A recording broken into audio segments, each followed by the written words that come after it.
The thing you'll enjoy most, not having to do it Monday, but you might have to get up but not having to get up and go watch to a bit work. of TV on Sunday night. Maybe not fall asleep at 6 a.m. Something like that. Well, listen, enjoy it one way or otherly. Thank you very much indeed. We'll chat to you Tuesday morning. Lovely. Enjoy your St. Bridget's weekend, okay?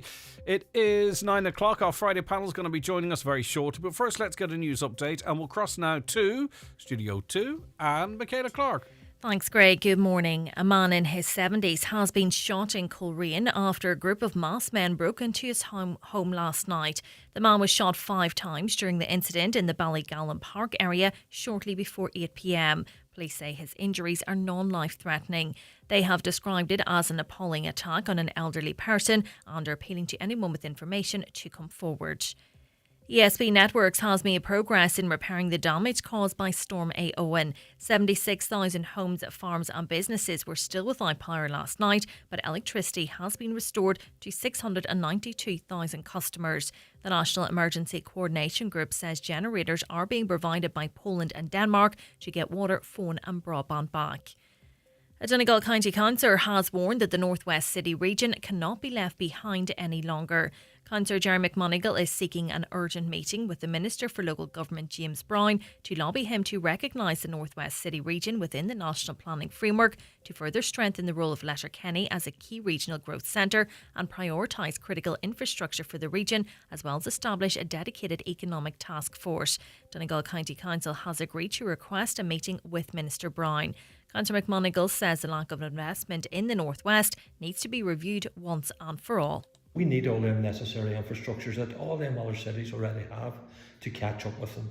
So I think it's very, very important that we don't let this go, that we go back to the government. We say, look, this is part of your strategy and you have forgot us once again, and we want to be included and see, can we get the North West City region put into the National Planning Framework. Derry City and Strabane District Council has supported a motion seeking new A&E facilities at Altnagalvin Hospital. Councillor Sandra Duffy moved the motion, saying health services across the board are under severe stress. A shortage of GPs is adding to the pressures at the hospital. Councillor Duffy says staff cannot continue working in the conditions they are operating under. We have heard from so many staff, from nurses to junior doctors to senior consultants who are working within the health service, stating that the new department, the state of it is actually putting them under further pressure. It's affecting morale of staff, and it is affecting them the retention of really good staff who wish to work within the health service, but just the pressures that they are under at the minute with lack of resources and then the facilities themselves, it is causing additional pressure for people within it. Finally, for weather, any early frost or ice patches will clear this morning to leave a mostly dry day with sunny spells and just isolated showers. Highest temperatures of 7 to 9 degrees. That's all from Highland Radio News for now. We'll be back with news again at 10 o'clock. Until then, good morning.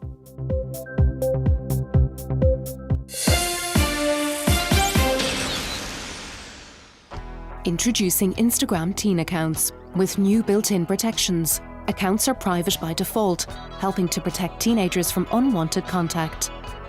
Content and comments are automatically filtered to help ensure what they see is age appropriate. And teenagers under 16 require parental approval to change these protections. Instagram teen accounts. New built-in protections for parents' peace of mind. Learn more at instagram.com/teen accounts.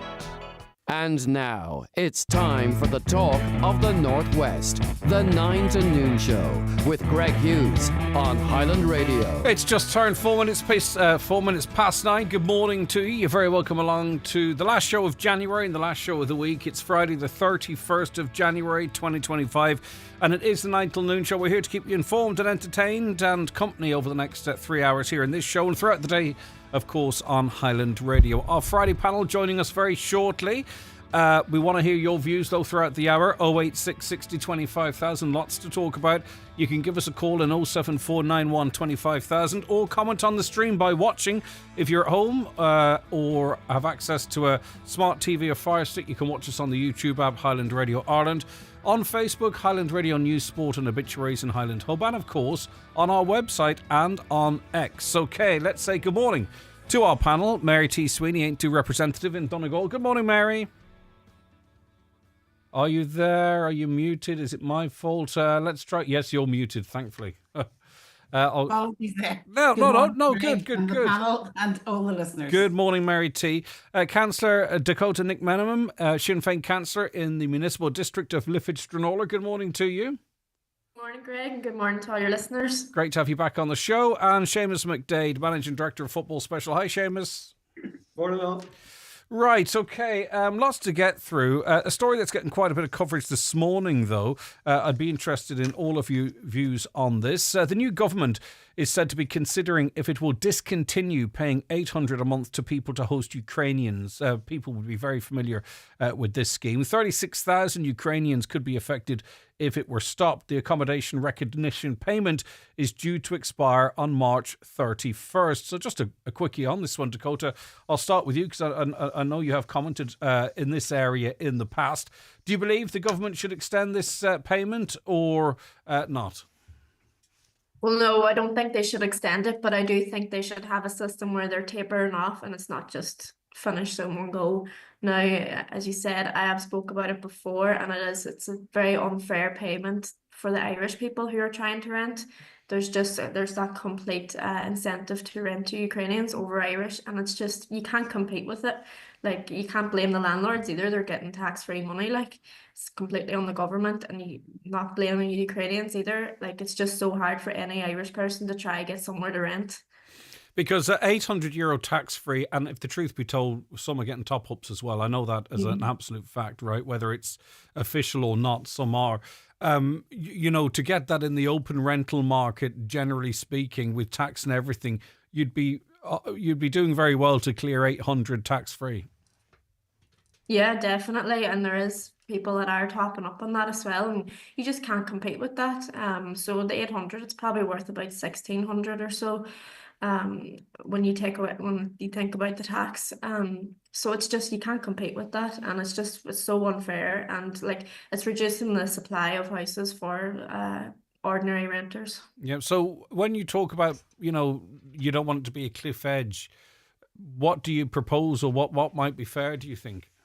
No, well, it definitely needs to be tapered in, and I think all who are availing of it need to be made fully aware that the scheme is depending on what government decides, but the scheme is due to be ending. They should be fully aware of that. So reduce it to say 500 or 600, and then that does offer assistance, but then makes the rental market more competitive? Yeah, exactly. So when the system started out first, it was 400, and then it did jump to 800. So, if you brought it back to the 400, just to taper it off so that they weren't left completely, you're getting this free rent first, and then it's just like, oh, it's gone, you have to make it up yourself. So you do need to give them that option to allow them to adjust to that. Because I presume many of the Ukrainians perhaps have planted their roots here, they've settled here, this is where their future is. They may well be working as well as receiving this payment. I don't think this payment is cut off if you're in employment. Seamus McDade, do you believe that, I suppose the three options on the table now, thanks to Dakota: keep it going March 31st, cut it completely and open up the market, or a reduced payment to sort of ease people into a new way of living?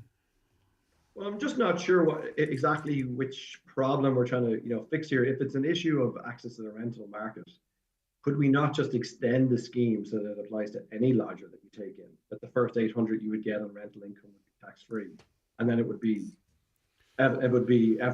be fair across the board to all nationalities. I think that would be. I mean, it is the state paying the rent for the Ukrainians, €800 direct to the landlord. So I can't imagine a scenario where everybody would get €800 per month.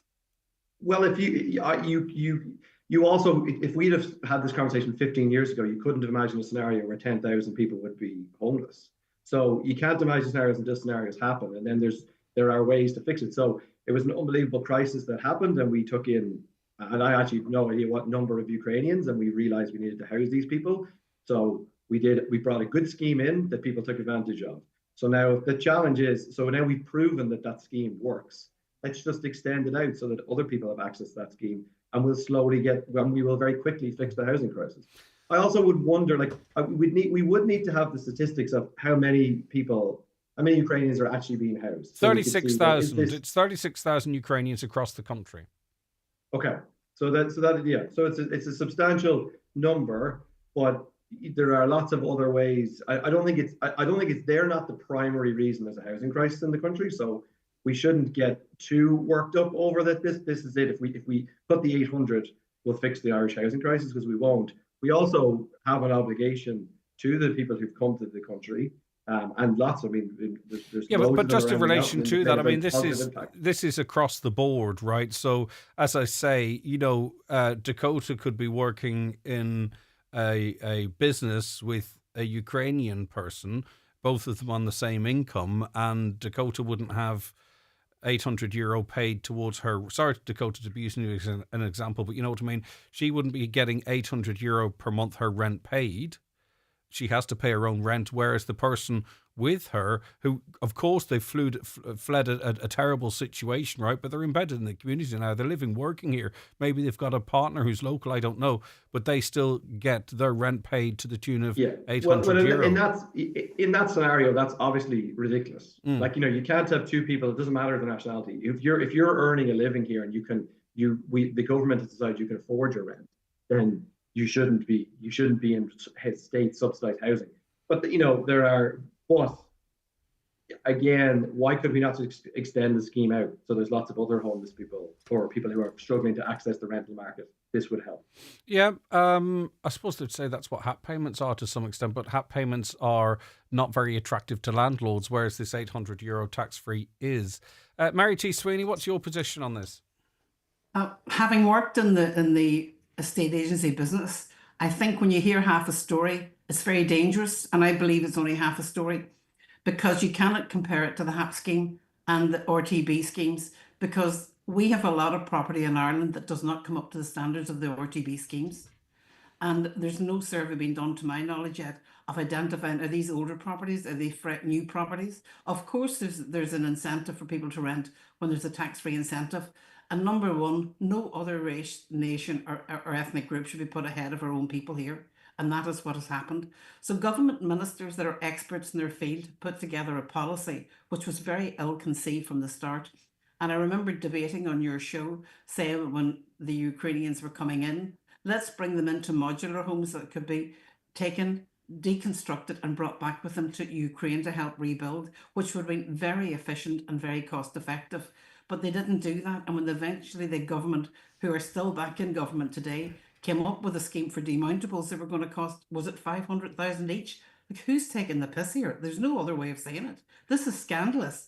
And this is a really bad start to the government starting back again. It's an ill-considered scheme, supposed to be composed by our financial experts and government experts.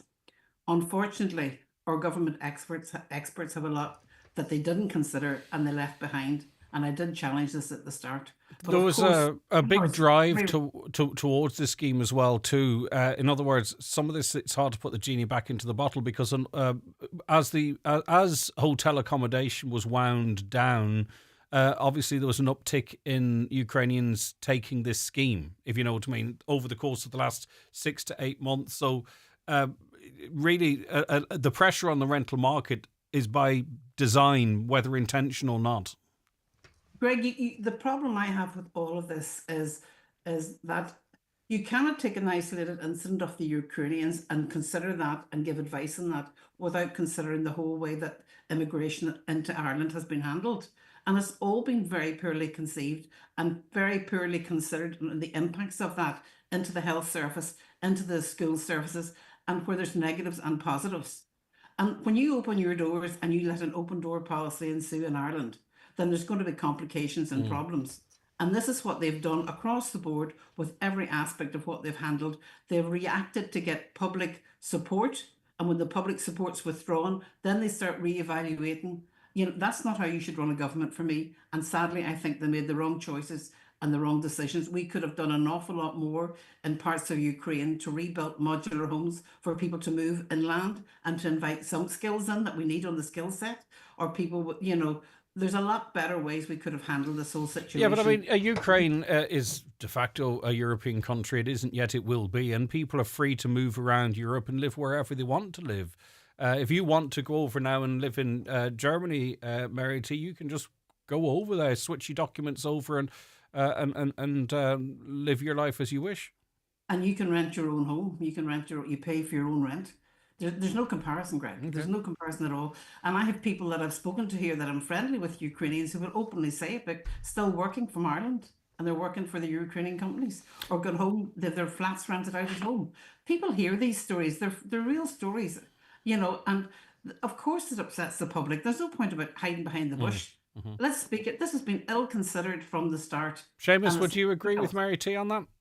Oh, Mary T is 100% correct. And we quickly jumped to let everybody in, and then, as she said, as the winds have changed, the government policy changed. So it was completely and utterly ill-conceived. She's 100% correct on that. And now we're trying to roll it back. But it was also the right thing to do at the right time. So, and that shouldn't be forgotten in this crisis, in that there was a war in Europe, and we did not provide any sort of military assistance, and this is how we provide assistance. And it's many Ukrainians have moved back to Ukraine as well, and moved on to other countries, it has to be said. Just, I suppose, immigration has been brought into this, and before we take a break and move on, what we're seeing in the United States, for an example, is Donald Trump, effectively fulfilling a lot of his pre-election promises, and he's got ICE and the rest of them out rounding up thousands upon thousands of illegal immigrants and deporting them. In one day alone, there was 1,300 rounded up and deported. Some of them are dangerous criminals. Others are just illegal immigrants. So this could be an Irish person, for example, next. Dakota, do you envisage a situation in Europe whereby we start seeing that type of an attitude, whereby a leadership comes into play, they say enough is enough, and start trying to reverse the inward migration, or is that just a United States thing? I can definitely see the attitude is there within some of the public to have that same attitude, and they think that some other countries like Ireland needs their own Trump, as for better words. But it's not something I would like to see. Now, I know last time Trump was in as well that he did get people deported, and I did know a few Irish people that were deported back to Ireland, and they'd lived there nearly all their lives. It was just they didn't done anything wrong. They were just there illegally, but they had spent their lives there. And it's a sad situation for them. It's a really difficult one. It is something that I could see on the rise here, as momentum would grow for that. Because the way society is with mass immigration, it's definitely something that's on people's minds, and it's something that people are looking to America now, and they're thinking, oh, that's great, they're getting rid of their immigrants, we could do the same. It is quite interesting too, because, whilst this is an American policy, you do see the likes of Elon Musk and Mark Zuckerberg now, who own pretty much all of social media, now aligning themselves to Donald Trump and supporting Reclaim in the United Kingdom, AFD in Germany. So they obviously see that they have influence to exercise. It just is a matter of whether or not enough people of a similar mind get enough power in Europe. But I wouldn't rule it out. I certainly wouldn't rule it out. A caller says it's ridiculous the only people who are benefiting are the landlords, as the majority of Ukrainians are away back. Well, we're talking about private rental accommodation here, and there's still plenty of 36,000, in fact, Ukrainians living in that. A caller says the discriminatory rent scheme available to Ukrainians should be scrapped immediately. They should apply for HAP like everyone else. 2 HAP properties available in Donegal, I think, the last time it was checked. I know go ahead. Yes, Mary T. Sorry. Can I just stop? A lot of people do not realise the power of the RTB and the way the changes. To me, there's a nonsense out there in the way renting is handled at the moment. Go and talk to the estate agents. I don't know if you've had them on, Greg. No, tell me about it. What are you talking about? Well, I'm not even up to speed anymore because I'm not doing it anymore. Right. But the reality is, when I talk to estate agents in the street at the moment, the reason people don't want to accept HAP payment is because it gives the tenant full power. If the tenant says that your kitchen sink is not working properly or your heating system, then the tenant doesn't have to pay you. And if the tenant stops paying you, then you are not paid by HAP. Yeah, no, we have discussed that in the past. Multiple complications, Greg. No, I know that. I know that's why. I know that's why there's no HAP available. The public often doesn't understand this. And people that have bought properties, some of them will have overextended and taken out a second mortgage, but that's maybe their what they consider their investment, their pension for life, or to pay for kids to go to college. So you need to look and see if this is a one-off landlord, or we can't throw out these random statements of negativity about landlords. We need individual small landlords in the market. We need to review the powers of the RTB in dictating. If you have an old house, a Victorian house, a house from the 1800s, the 1900s, and you're expecting it to meet modern standards of heating, it's just crazy. Listen, and I think a lot of people get that. And another attraction of this scheme, this scheme to house Ukrainians is that it's easy to actually get your accommodation back, which is another advantage. So we are aware of that, but very rightly that you pointed out. And it should be opened up to the Irish people as well, and that'll get all the properties that don't meet the RTB standards back into play. A caller believes this scheme is discrimination against Irish renters, so it has to stop. The illegal immigrants from America will come here, easy ride. Government will house them over defective concrete people. It's ridiculous. Well, they're being extradited back to Colombia and Mexico. I can't imagine there being a massive rush of people from there to here. Why not start taxing the €800 per month, asks a listener, but it's still a free €800, you see, so it's still an advantage over other renters. Well said, Mary T. Fianna Fáil and Fine Gael don't care about the Irish, just tax the life out of us and give it all away. Another, I have to work full-time to pay my rent, and I know a Ukraine family both working full-time on good wages, and they don't pay rent at all. This is unfair. If Ukrainians are working, they should have to pay rent. And this is not anti-Ukrainian. This is pro-equality for everyone, by the way, just in case anyone gets a sense that we're being anti, or I'm being anti-Ukrainian. It's not. It's about equality for all. Back with more from our panel after a break. Letterkenny Credit Union. Simplify your debts with a debt consolidation loan from Letterkenny Credit Union. Call us on 074 910 2126 or apply online via our app or in office today. Transform your space with McCafferty Tiles Ballabufay, specialising in large format and designer tiles. We offer expert installation and free design consultation in our showroom or on site. Let us bring Eurovision to life with bespoke recommendations. Call 086 242 3604 or find us on Facebook and Instagram. McCafferty Tiles Ballabufay, showroom by appointment. The Hillary's big winter sale just got even better with an extra 10% off absolutely everything. That's on top of up to half price on hundreds of made-to-measure blinds, curtains and shutters. And right now, get free thermal lining on our favourite Roman blinds and curtains to help keep your home extra warm and cosy this winter. Our expert advisors ensure a perfect fit with measuring and fitting always included. Visit hillarys.ie to book your free in-home appointment today. But be quick, extra 10% off everything ends 3rd of February. Conditions apply. Changing a name also changes the game. The iconic Audi A4 is now known as the Audi A5. More than simply a number change, it also raises the game in sophistication, sportiness, power, and innovation.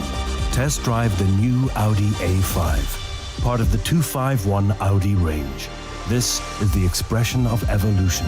This is Audi. Vorsprung durch Technik. Us pigeons see everything when we're flapping around up here. Well, almost everything. See, burning certain fuels releases invisible toxic pollutants, which can trigger asthma and lead to serious illness. So if you're going to light a fire in your home, make sure to use low smoke fuel. Oh, and never wing it burning rubbish. Choosing low smoke fuel is better for all of us.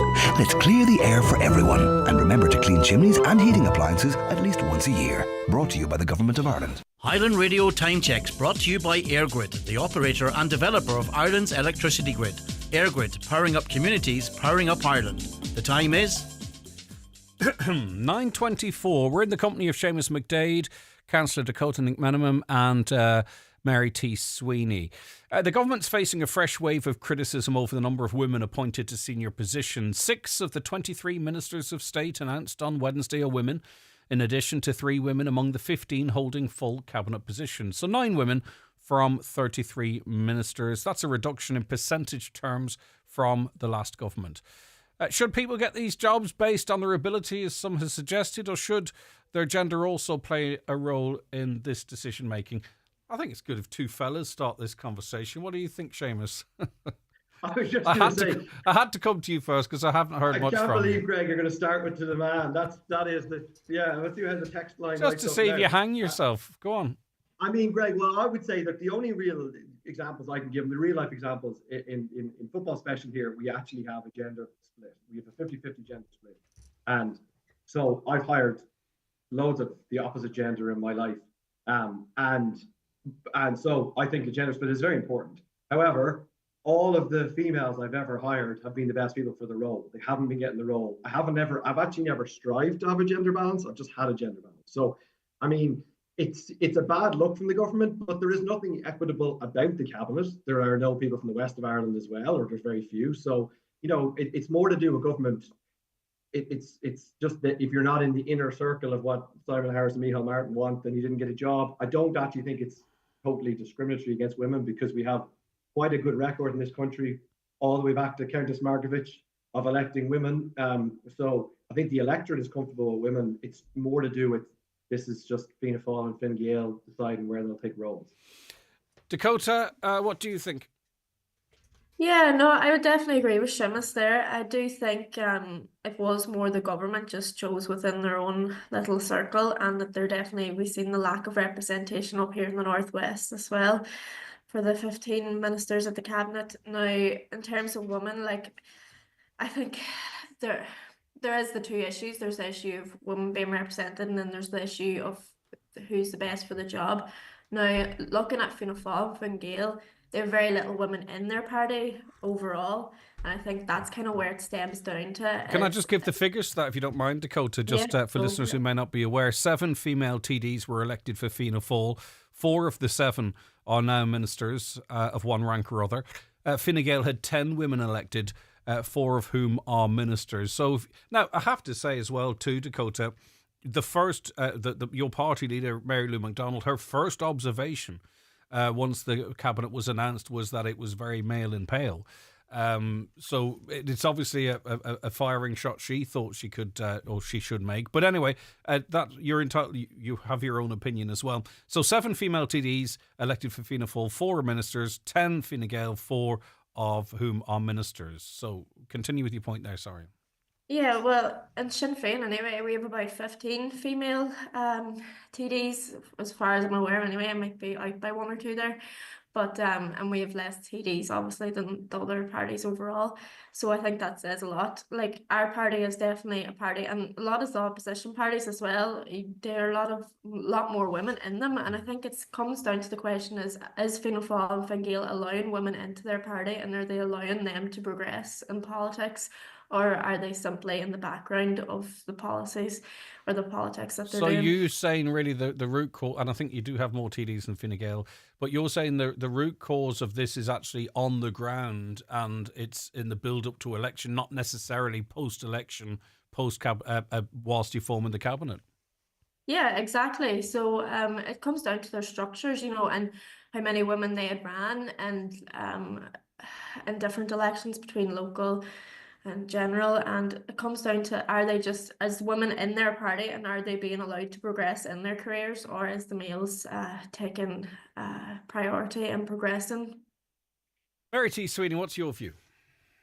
Well, can I just apologise first of all to Dakota, because I genuinely meant to start off by saying congratulations, girl, very well done, and I wish you the best in your role. And I'm sure it's a hard, difficult role to learn, but I have no doubt you'll be well capable. But and I did genuinely mean to say that before we started. The women in politics, folks, you see, I'm like Seamus here. I'm the best person for the job. I have said it over and over again. I'm also the last loser and a couple of elections out there, but I mean, you take what you get.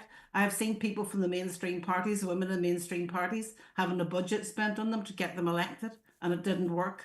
Do people vote for parties? There's a big, strong consensus out in the public that when you look at people like Fine Gael who put up women candidates and they didn't make it over the line, people were voting for Fine Gael. It didn't matter whether you were male or female.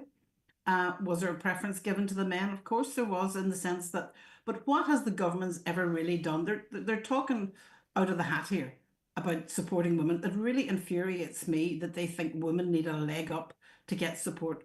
Women need services in the background that if they want to have children and have a family, there should be tax incentives and tax breaks there. They haven't done that. If they were seriously, genuinely concerned about women, they would be doing more to support them to get time off their work in advance of elections, to get the debates done and to get things, and to support them to have a family and represent the public from their communities in Dáil. There's been no real reaching out to give women, because women have a very privileged position in life that we can have babies, and yet we're very good organisers, we're ambidextrous, we can do two things at the one time that most men I met can't do. And maybe that runs out with age. As I get older, it's definitely. I'm going to take that one on the chin. If you want to see what I'm trying to run here, it's like flying an airplane. That's different. No, but Dakota, I just want to ask, because the changes that Mayor T talks of, and I've been talking about it on this show for God knows how long, really I think needs to start at council level. Do you have to juggle your life, or is the council set up in a way where that you have time for your family, you've time for yourself, but also you can attend the meetings, the committee meetings, and all that kind of stuff? Like, have we made any improvements in time management for all different types of people with families and young families and what have you? No, I would say we haven't. I do have to do a lot of juggling. So I am fortunate enough that my 2-year-old, she is in creche 4 days a week, so I'm fortunate enough that way. But there's often times, committees, they run long and you just don't know if you'll be back in time to collect her. And there has been times I've left meetings early because I had to go to collect her, because I don't have anybody else to go and collect her for me. And there is a lot of juggling that does have to be done, definitely, by women whenever they have families and other responsibilities outside.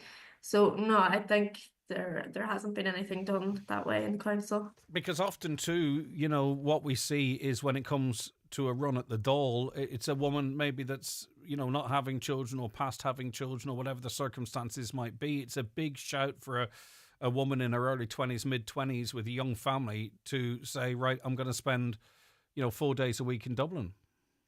Yeah, definitely. And even just the canvassing alone, it's long evenings canvassing too, and to get the time to do that and to also be there for your children, it's definitely very difficult, and everybody expects you to go to their door as well. Like, if you miss a door, you're the worst in the world, and they don't think about, how long you have spent at other doors and whatnot. But yeah, to go up to Dublin then and, you more than likely leaving your family behind unless you choose to uproot your whole family to Dublin. But yeah, which is unlikely. Seamus, you talked about the 50-50 split, though. You don't have to make particular accommodation for women over men in your business, though, do you? So should we do so in public life? Well, I mean, I don't consciously make accommodations for them, but I think you do in reality. For all parents, I guess it's probably more. It's really you're making an accommodation for parents than you are for them being just mothers. And I know there are ways we could, there are, obviously it helped last time when the Minister for Justice went off on maternity leave. There are ways, and you said it, you're absolutely right, Greg. It's probably as well about getting women of an age involved in politics, because you want a spread of people in your cabinet. That's what would be the best cabinet we would have, would be a split of age, gender, and geography. So there are ways, but we'd say that the country will elect women. It's just that Fianna Fáil and Fine Gael have, and it's probably not that surprising as well that the two biggest parties in opposition are both led by women, because I think there is a groundswell of female-led parties in this country that are coming with progressive ideas that are far more progressive than the two incumbents. And that's where the voter base is going towards. I think too, Mary T. Sweeney, there can be a reluctance for, men to move aside, for an example. I mean, a lot of this is historic, right? And maybe it's different for Sinn Féin because, they're running more TDs, say, for instance, in the last election they ever did. So there's no historic sort of, dominance in a particular area as such. But what we do see is that, you almost have to wait till someone decides they're going to retire before you could start building a strong female candidate. I mean, Fine Gael did try that this time round with Nikki, of course, but in other areas of the country, it's just the guys don't want to stop being TDs, do they? I have to say that, I some years ago, I would have been off the persuasion that there should be a cut-off date for the Dáil but I understand what it's like to have that passion for your community and for politics, even though I have never been elected. So do you mean fixed terms, Mary T, just so I'm clear? Like, so in other words, you do maybe 2 terms and then you're out, sort of a thing, yeah? Yeah, perfectly. Okay. Because I always said I thought you should do 2 terms and then you compulsory break. Yeah. That in that break you have to physically work hard in your community to retain your position, but you're also giving somebody locally the chance that you have opposition. And you don't like that idea anymore because it sounds kind of good. Oh, no, I still think it's a fantastic, but I think there should be an upper age limit. But at the upper age limit for those people that are passionate, and we have many of them in this. One of the best local councillors I ever overheard him talking in Lifford one day he's retired now, was Ian McGarvey. And I'm by no means ageist, but the number, and I made inquiries, and the feedback I got about his contribution and his knowledge of the law in relation to local council was phenomenal. So never underestimate anybody because of their age. But I do believe that these new political courses that we're running for the Leaving Cert and in the colleges, that those senior politicians, I think there should be a potential for a cut-off of being a permanent full-time politician, but they could give their service to the community by going and attending and lecturing in those courses, like the political courses, like the school courses, that they can give real drive and incentive to young people to get involved and get out there. Let's get some comments so here. Much knowledge. Massive focus on the political profession, more so than any other when it comes to gender, because they are making decisions. It's if you're in an office like here, or if you're down one of the big employees, or even football especially, it's important, right? But these are people that are making decisions that affect the entire population. And if the majority of them making decisions are men, for an example, people might say, well, am I going to be represented as a woman? That's why it's more important in politics than it might be in other areas. As a female, it outrages me to hear about female representation. Many women have stood for election in this country, and time again, they're rejected by the electorate unless they're the daughter of a sitting male politician. Please stop insulting women. You should only get into a job if you're the best person for it. This thing of putting women in for the sake of them being female is ridiculous. Women, like men, are bright, intelligent, and know what they want. And that is why I'm very comfortable putting that question in to 2 very powerful women in Dakota and Mary T, because it's their opinions that matter. So that's why we're having the conversation, and they've been quite clear. I think, go ahead, Mary T, I think agreeing to some extent with what that listener is saying. Can I just say, a lot of the general public haven't the same interests in politics as perhaps Dakota and myself have. And they don't realise when they see a woman affiliated to a political party that there's a lot of strategy behind that affiliation and that situation where she's located. And that political party may realise that she has no hope in hell of getting elected because of the other candidates that she's against or the particular area that she's standing in. But I do believe they're putting women in and naming them, putting them on the ballot paper to reach these so-called quotas that they have put out there. Well, I think that's. I think, what you're saying effectively. I think we've seen, very strong, powerful women in this county that maybe were put in for quota reasons. And it's a big blow then when you're rejected by the electorate and you're not getting the backing and you're late to the race and all that kind of stuff. And I'm thinking, say, for instance, in the case of Claudia Kennedy, who is actually an incredibly impressive, powerful woman who perhaps deserved to have a full party behind her and driving her as a one or a two. I thought you were going to say me there, Greg. Well, I've said it before. No, I'm not going to fall out with you this hour because we're getting on so well. But I would like your party leader. No, I would like your party leader to pinpoint up here as one of the possible seats to get and spend. And I said this to you before: spend more time up here and get you over the line because you're just a couple of hundred short each time. And I think with the endorsement on the ground of Peadar Tóibín, you would actually be elected. I'm not a criticism of him, but he didn't come up and I think, properly rally behind you. They focused on different constituencies, but your record shows that you're on the brink here virtually every election, and it wouldn't take an awful lot to tip you over. And I think a couple of public meetings very close to election with Peadar Tóibín backing you would be the difference. It's not a criticism, it's an observation. And I've said that to you before, and I think you deserve that. Is it Valentine's Day yet? I feel love is in the air. We'll be back with more from Mary T, Dakota and Seamus after this break. The 9 till noon show is brought to you by Letterkenny Credit Union. Digital loans now available. Apply online or via our app today and get your loan transferred directly to your current account. This Bank Holiday Sunday at the Clanry Hotel, Letterkenny, there's Claudia Buckley and her band. Dancing from 9 till 11, admission €20. Doors open from 8 with support artist from 8:15. And don't miss Nathan Carter in concert on Sunday, February 9th. Tickets priced at €35. Available from the Clanry Hotel reception. Overnight packages available. But this Sunday, don't miss Claudia Buckley at the Clanry Hotel, Letterkenny. Having COVID-19 symptoms or testing positive can be worrying, but knowing your risk level helps. Visit knowandgo.ie to find out if you're at risk of developing severe COVID-19. Call your healthcare professional to seek clinical assessment and advice if you contract COVID-19 and are at high risk for developing severe COVID-19. This message is supported by Pfizer Healthcare Ireland.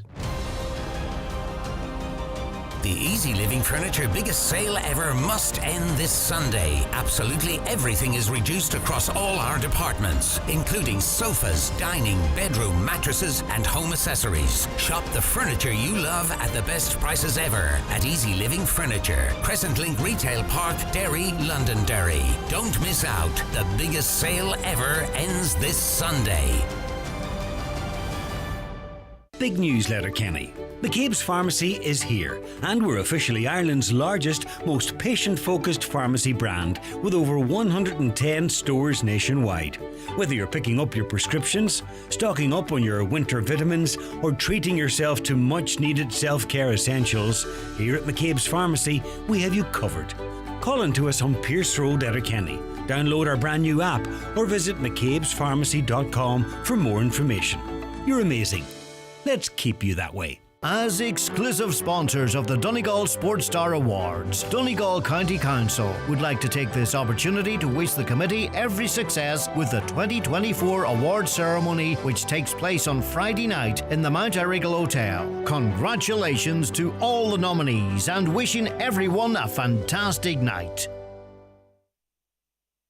Okay, you're very welcome back to the 9 till noon show. McCullough says, please help my sister and her family. We're still without power. She's a carer for our elderly father. This is unbelievable in this day and age, waiting so long on power. Never mind their mental health. She's outside Newtown, Cunningham. Dad has Alzheimer's and it's making a difficult situation worse. The one thing I would suggest that you do, and that obviously is a fault that's been logged, and there are 19 outages in that area with 58 customers affected. Ring the ESB and put it in as an emergency call. It's very important, and I know in some areas emergency calls have been put in, and I'm not sure if that's an emergency as it relates to power down or what have you, but just to try and get some progress in relation to that, maybe get crews diverted, give the ESB a ring and outline exactly the situation. It's very important that everyone calls if they're out with power, because the noisiest or the squeakiest wheel often gets the oil. Right. I'll come back to that in a second because I want to move on. Actually, we'll stay with the power situation if that's all right for now, because it is an important one.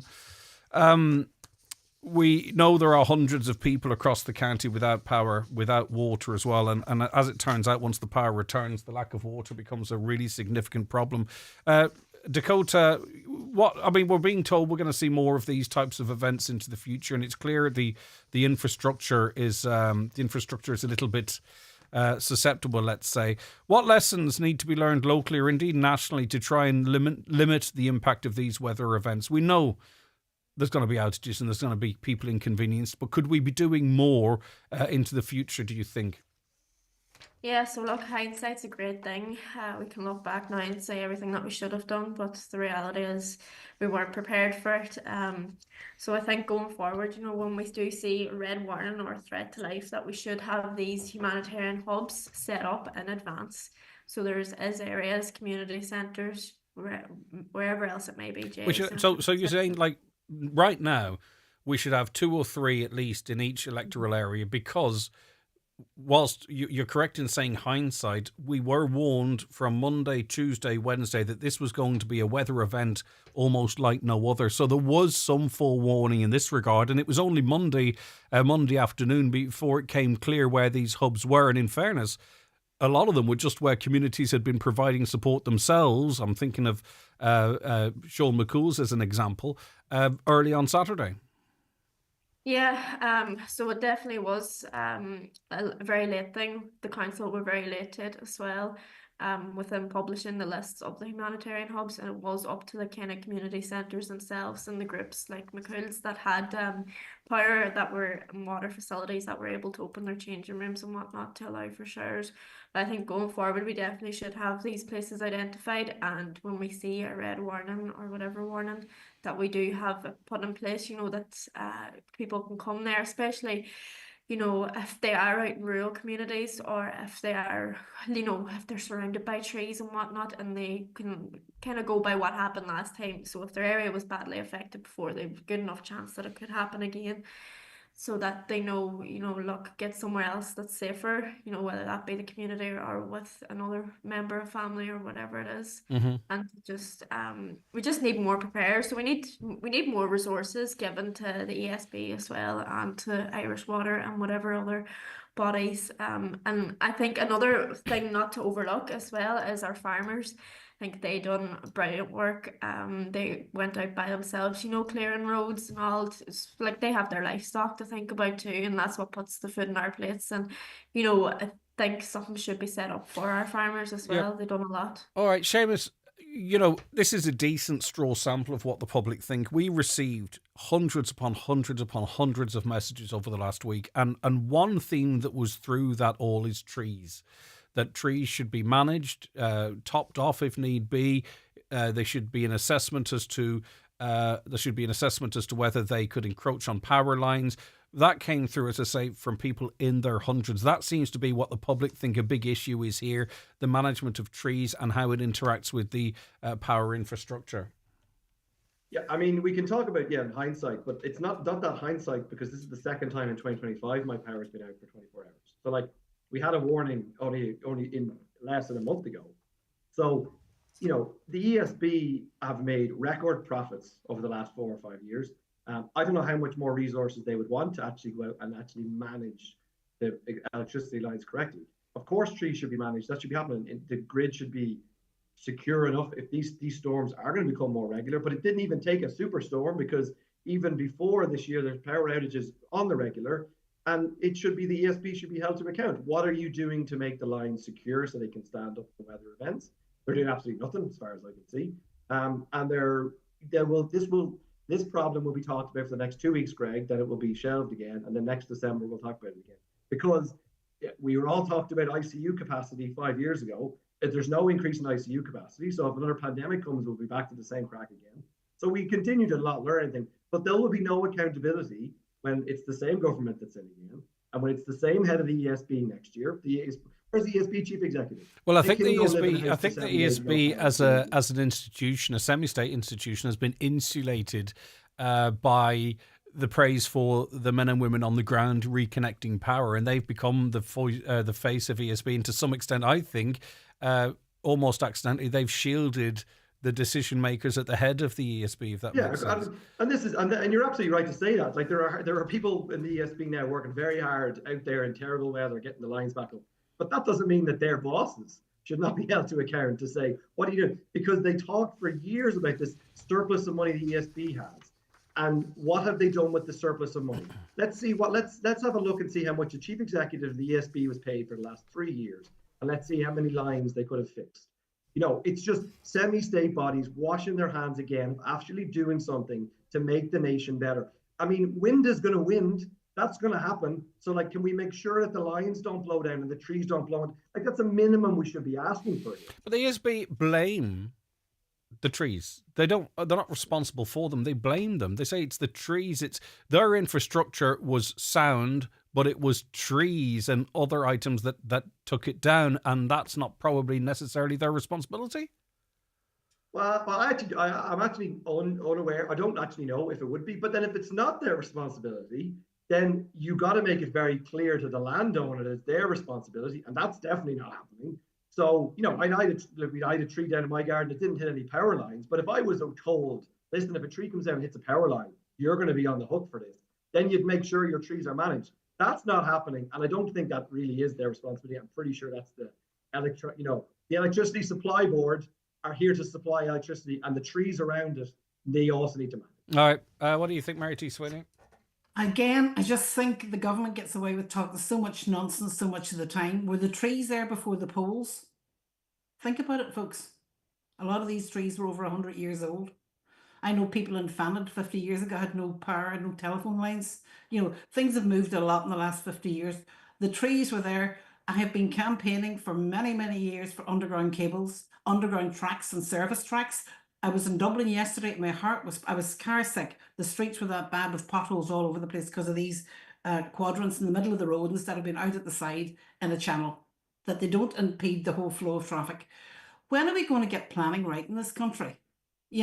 It is so much, it's to save the ESB money, really. And you must remember, we now have this thing, what's it called? It's the National Emergency Coordination Group. A guy called Keith Leonard. Well done, Keith Leonard. You failed in your job. Somebody needs to tell people the truth. You absolutely failed in your job. How? And Stevens, How? Because two generators came in for the first time yesterday, and we're looking for Polish flights to bring them in. Crazy stuff. And we have sheds that we were paying money for Dáil voting machines. For how many years? How many millions has been spent?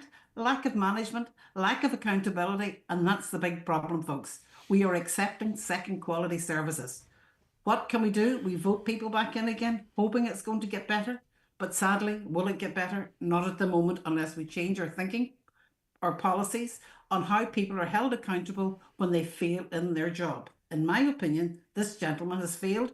He may be brilliant in banking, he may be brilliant in education, but in this particular job, there's been failure. Yeah, but also too, politicians have to take a bit of responsibility. Like I recall the Aontú leader Pat Tobin, and you're not his spokesperson, criticising the weather warnings, going, "Oh, these weather warnings are rubbish, and it's doing this, that, and the other."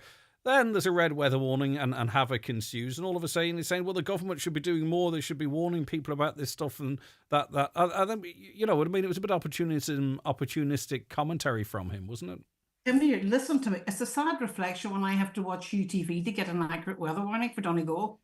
He was 100% correct, Greg. Let's be honest. Do you believe the RTE weather forecast? Don't watch RTE.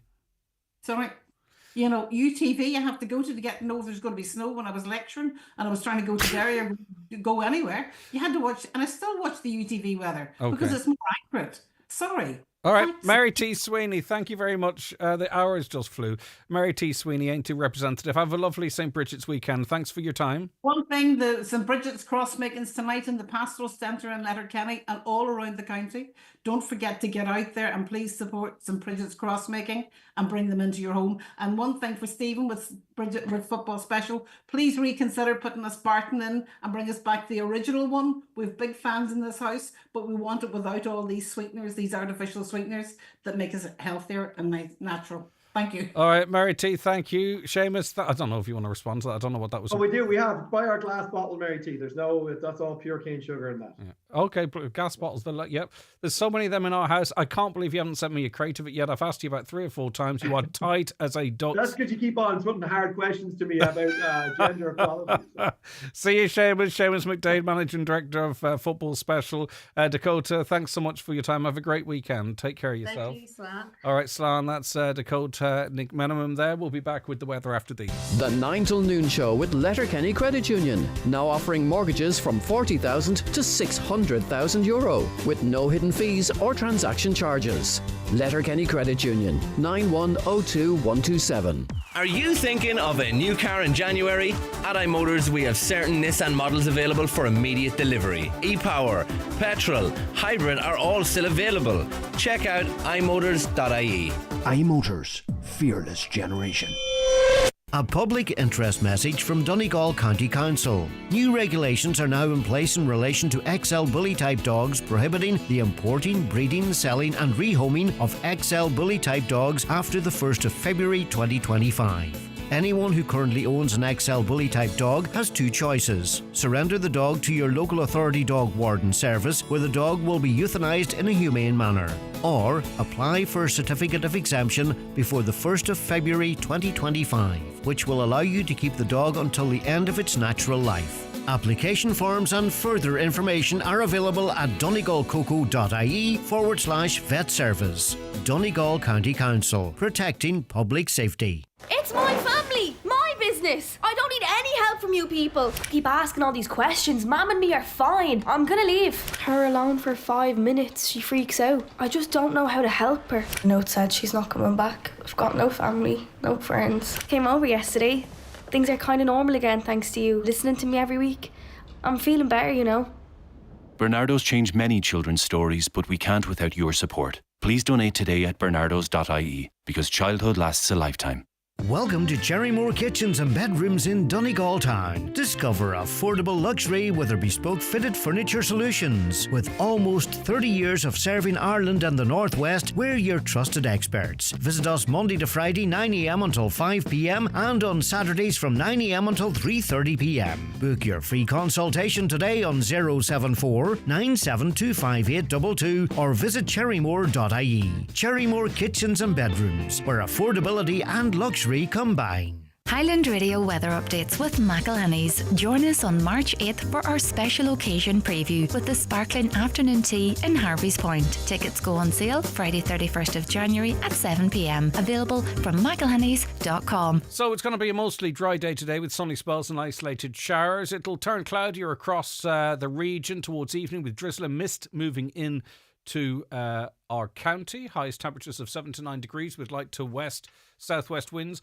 Lots we didn't get through. I wanted to speak about Dáil speaking rights, but just the time ran out.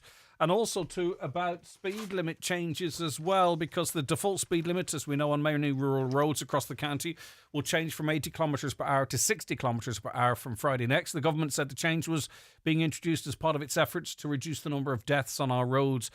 A slower speed, safer roads information and awareness campaign is to be rolled out along with that. Other changes which are planned but not coming into effect will focus on the speed limits in built-up urban areas where default speed limits are set to be reduced to 30 kilometres per hour. As I say, that's not happening just yet, but will into the future. And the speed limit on national secondary roads is recommended to reduce from 100 kilometres per hour to 800 kilometres per hour. Now, this is the important thing as it relates to that. Donegal County Council can make changes to the default setting by setting special speed limits for given roads in their areas. So some of this remains to be seen. So in other words, even though secondary roads, it's recommended they reduce from 100 to 8 kilometres per hour, each local authority has the provision to introduce special speed limits that perhaps would retain the higher speed limit. So I'll ask you, the listener, do you see this as a positive move? And do you think it will reduce the loss of life and serious injuries on our roads? So our Friday panel is you guys. And very interested in your opinions. 086 60 25,000 is the WhatsApp and text number, or give us a call on 074 91 25,000. Loads more to come on today's 9 till noon show, but we'll take a break now for the news and the obituary notices. The 9 till noon show is brought to you by Letterkenny Credit Union, with monster loans available up to €60,000 for all occasions. Visit letterkennycu.ie. If you're looking for a competitive insurance quote, contact Hickey Clark and Langan Insurance Brokers in Letterkenny. Home, car or van insurance, farm, commercial or public liability insurance. They compare quotes from all the leading insurers so you get a great price. Call Hickey Clark and Langan on 91 26688 or call into the office at Ballymacool, Letterkenny. Hickey Clark and Langan General Insurances Limited, trading as Hickey Clark and Langan, is regulated by the Central Bank of Ireland. Keep out the cold, cold, cold and ring Fleming for their full range of garage doors, agri doors, insulated doors, milking parlour doors. Fleming, 91 48 234. It's the Right Price Tiles wood flooring and bathware half price sale. Get up to 50% off all tiles, wood flooring, bathware, cladding, everything's reduced. Tiles from only $4.99 per square yard and wood flooring from only $9.99 per square yard. Right Price Tiles wood flooring and bathware half price sale extended until Bank Holiday Monday. Farmers counting the cost after Storm Éowyn. In this week's Irish Farmers Journal, we speak to farmers impacted by the storm and ask what needs to happen next. Get key advice on farming without power and water. We analyse what factories pay the best and worst prices for your cattle. Find out how your co-op ranks in milk price. All you need to know about the new 60% slurry storage grant. Plus, exclusive interviews with Agriculture Commissioner Christoph Hansen and new Minister for Agriculture Martin Hayden. All inside this week's Irish Farmers Journal. Irish National Opera presents Johann Strauss's sparkling comedy opera Die Fledermaus in Angrienen Theatre on Saturday the 15th of February. From the composer of the Blue Danube, Die Fledermaus is full of catchy tunes, with champagne-soaked revelry, hilarious twists and Viennese charm. For one night only. Tickets from €29 from angrienen.com. Booking fees may apply. Funded by the Arts Council. Get ready, Derry. The legendary UB40 are bringing their iconic sounds to Everington Square Friday 30th of May. Sing along to such classics as Red Red Wine, Can't Help Falling in Love, Kingston Town and many more. UB40, live at Everington Square, Derry. Tickets on sale now from Ticketmaster.ie. UB40, presented by Joe Gallagher Entertainments. Live, on air, online and on the Highland Radio app. This is Highland Radio News. Good morning, it's 10 o'clock. Donald Kavanagh at the news desk. A Donegal County Councillor has warned the North West City region cannot be left behind any longer.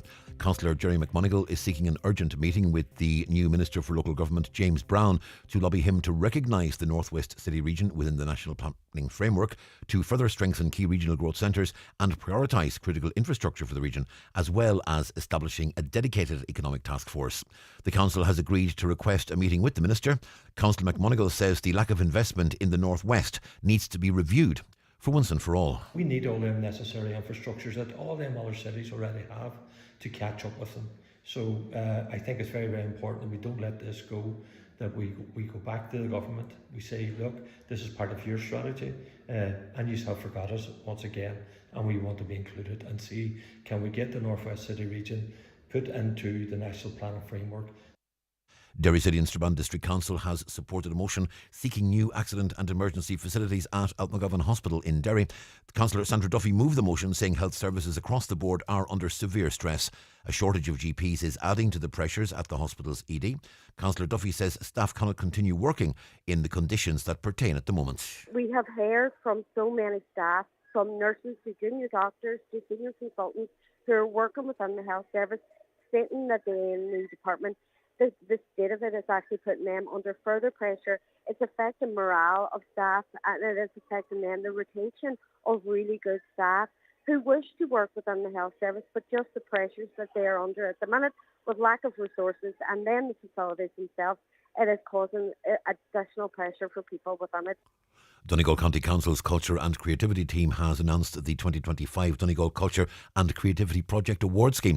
25 awards of €2,000 are available. With more details, here's Donna Marie Doherty. The scheme is open to Donegal-based community groups, organisations and individuals for projects fostering engagement between communities and arts, culture, creativity or heritage professionals. Projects can explore these themes in a variety of ways, such as performances, workshops or research, with a key focus on public or targeted group engagement. The initiative is funded through the Creative Ireland programme, supported by the Department of Tourism, Culture, Arts, Gaeltacht, Sport and Media and Donegal County Council. The deadline for applications is 4 p.m. on Friday the 28th of February. Further information, including guidelines and a link to the application, is available on our website highlandradio.com. A man in his 70s has been shot in Coleraine after a group of masked men broke into his home last night. Police have described it as an appalling attack on an elderly person. With more, here's Michaela Clark. The man in his 70s was shot after a number of masked men broke into his home in the Ballygallen Park area of Coleraine. The man was shot 5 times in the arms and legs and also sustained injuries to his head and torso. He was transferred to hospital. Police have described his injuries as non-life-threatening. Detective Inspector Lavery says it's absolutely appalling that an elderly person should be attacked in their own home in this way. They added that there is no place in society for vigilantism. Investigations are at an early stage. Anyone with information is being urged to contact police.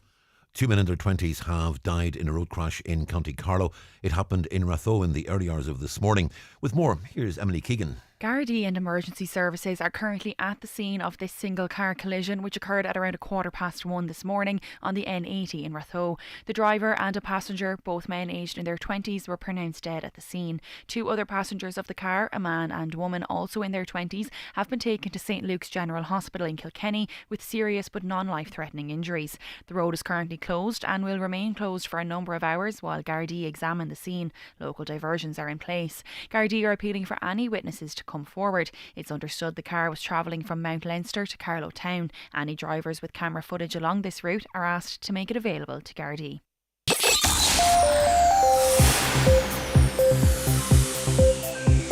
Weather forecast: any early frost or ice patches will clear this morning, leaving a mostly dry day with sunny spells and just some isolated showers. Top temperatures 7 to 9 degrees Celsius. And that's Highland Radio News. We're back with headlines again at 11 o'clock. In the interim, you can check all of today's news on our website, highlandradio.com. But for now, from the news team, good morning. The obituary notices for this Friday morning, January the 31st. The death has taken place of Elizabeth O'Hare, 35, Marian Park, Buncrana. Remains reposing at her residence from 11 o'clock this morning. Removal from there tomorrow morning at 9:25, going to St Mary's Oratory for 10 o'clock Requiem Mass with burial afterwards in Cockhill Cemetery. Family time from 11 o'clock to 11 o'clock. Family flowers only please, donations if desired to the Foyle Hospice, care of any family member.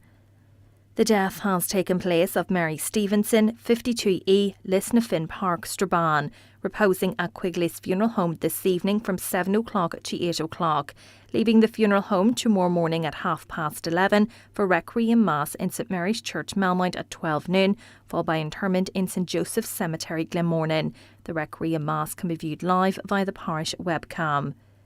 The death has taken place of Helen Anderson, Redbray, Rathmullen, formerly Lisfannon Fawn, reposing at her home today from 11 o'clock until 10 o'clock.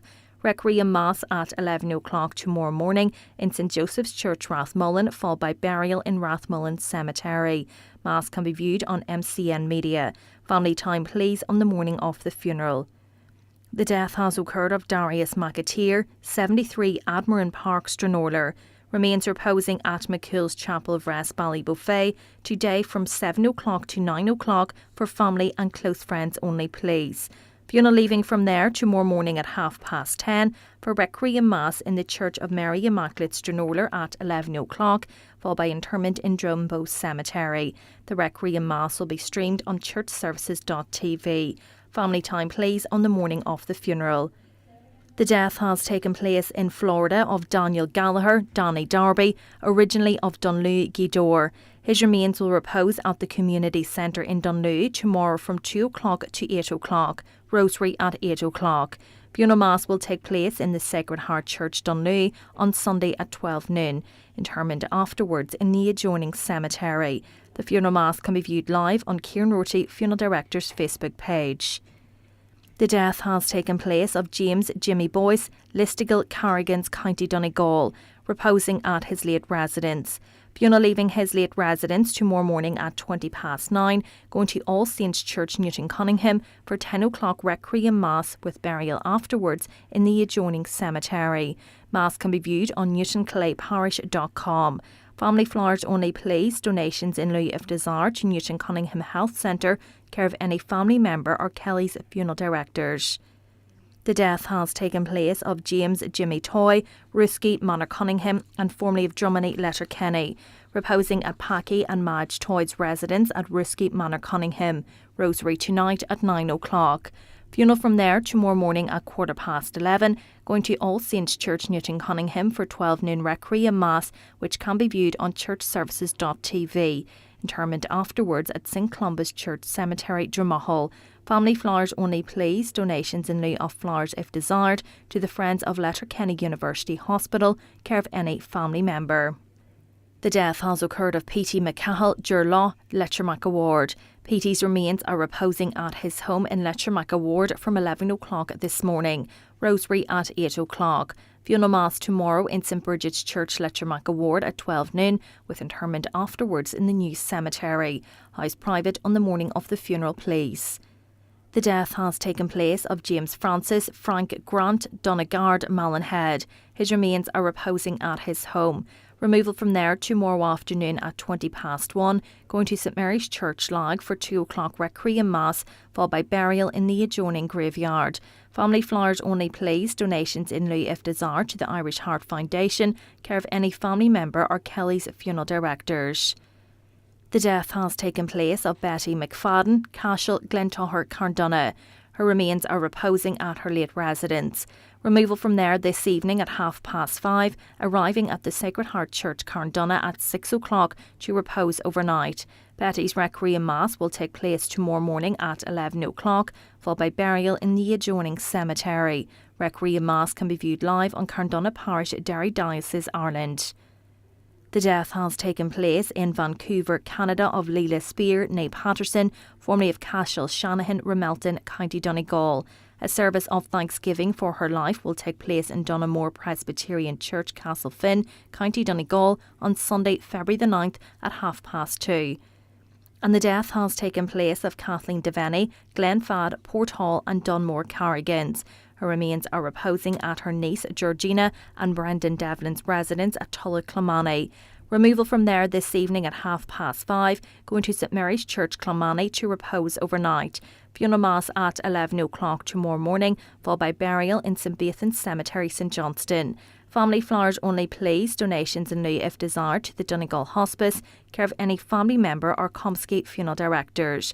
House private please from 11 o'clock until 11 o'clock. Funeral Mass can be viewed live on churchservices.tv. For family information and more details regarding weddings and funerals, please go to highlandradio.com.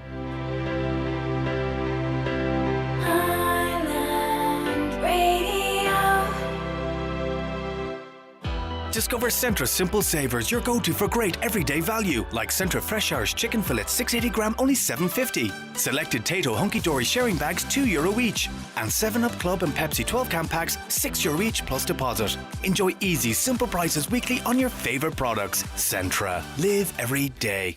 Thanks very much to Dakota and to Seamus and to Mary T again for the contribution over the last hour. Thanks to all of you who messaged in. Another issue we didn't get to is the Dáil speaking rights round. So I'll put it out to you, the listener, as well. The government and opposition, they're still in stalemate over proposals that would see Tipperary TD Michael Lowry sit on the opposition benches. Despite meeting for 5 hours recently, the Dáil Reform Committee was unable to reach agreement. This means that when the Dáil sits again next Wednesday, it's due back on Wednesday, we could see a repeat of those scenes that we saw earlier this month, you know, where there's a lot of back and forth and the opposition and government at odds. One proposal, believe it or not, was for leaders' questions to be extended to allow the regional group to ask questions, but this was rejected by the opposition. So in other words, if you're concerned about being squeezed or your speaking time, let's extend the leaders' questions and give extra time to the regional independent, Michael Lowry, ETC. But the opposition rejected that. They say this was a point of principle. If you're in government, you sit with the government. If you're in opposition, you sit with the opposition. So do you think the opposition is right to hold out on this issue? And an interesting question as well. Why is the government so beholden to Michael Lowry on this issue? Because, like, is he threatening to pull the independent support? I mean, effectively, could it collapse the government before it's even started?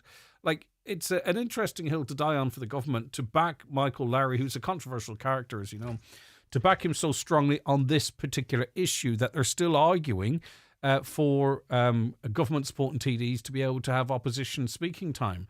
And as I say, Michael Lowry is the deal maker in all of that. Why are they so keen to back him on that one? It's a question that's out there that I'm simply asking you.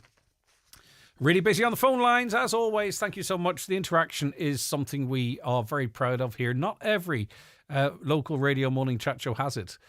So we are blessed with it. So thank you so much, and we really appreciate your contributions.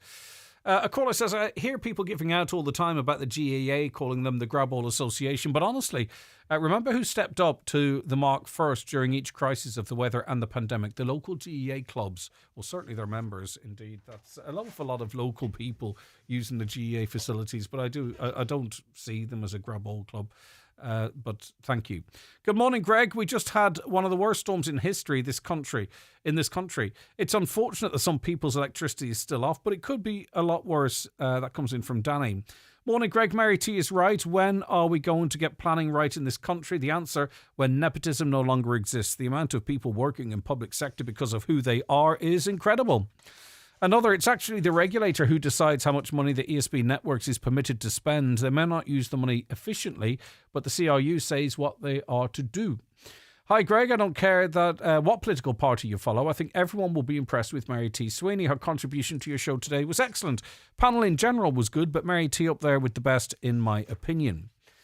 The trees above the nick on the Ardrod to Killybegs Road need to be cut down. They are a serious danger to the public. They are so high. Get them cut before someone is seriously hurt or worse. Mary T. Sweeney put a question too during the panel, and it's a fair enough one.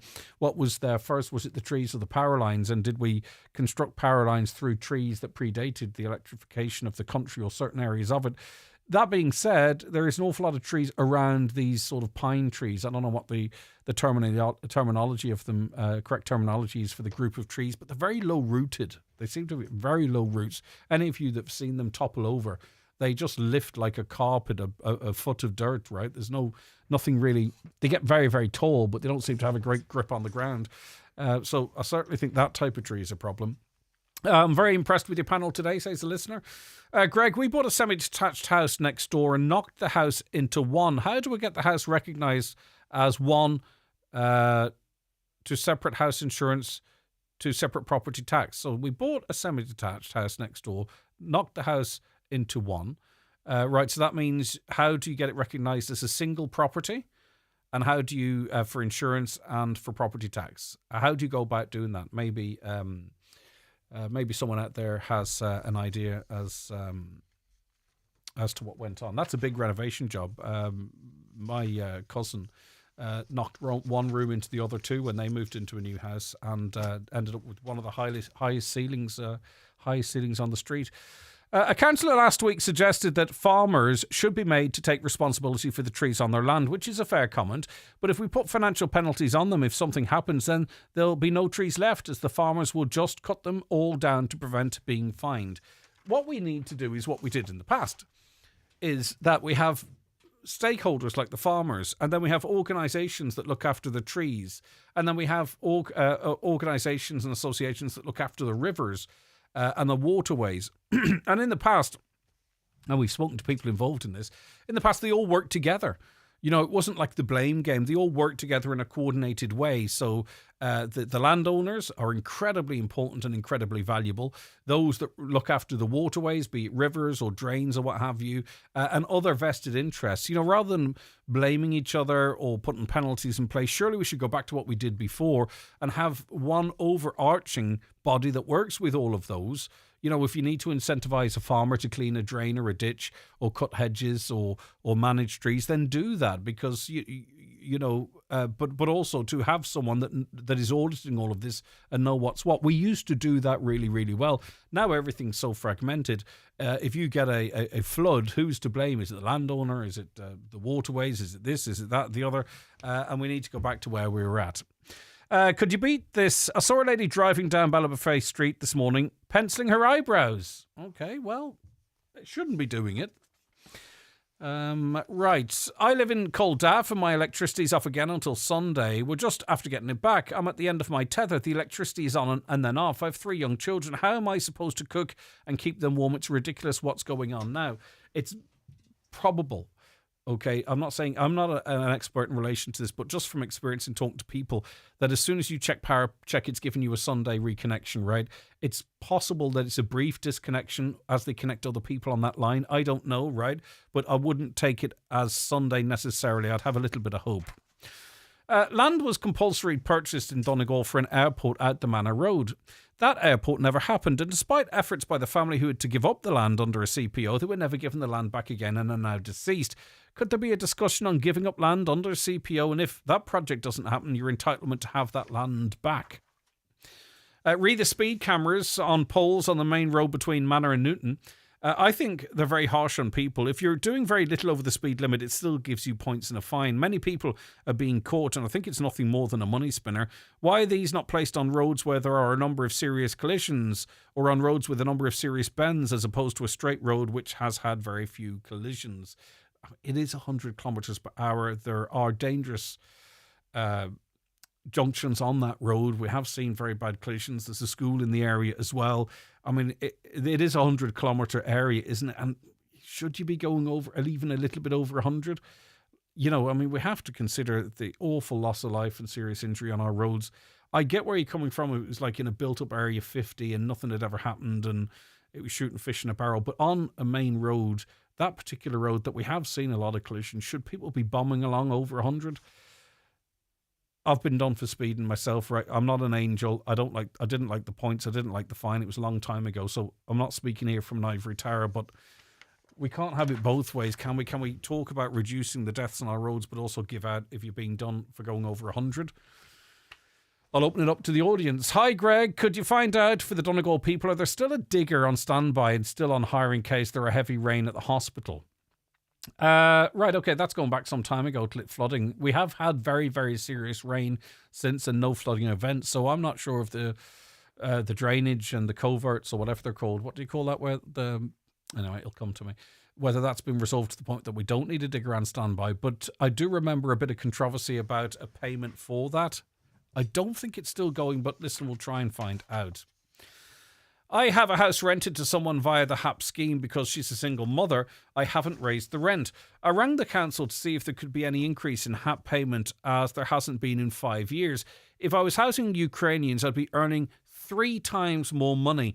Rent and mortgage have gone up due to inflation. HAP has to be increased too. My tenant is a good tenant and I can't ask her to for more rent as she can't afford it. That's a landlord in a sticky wicket there who's doing a fantastic job in providing secure accommodation, a very good landlord, but they're seeing rent and their own mortgage going up around them. They're saying, look, can we get an increase in the HAP? And that's a no.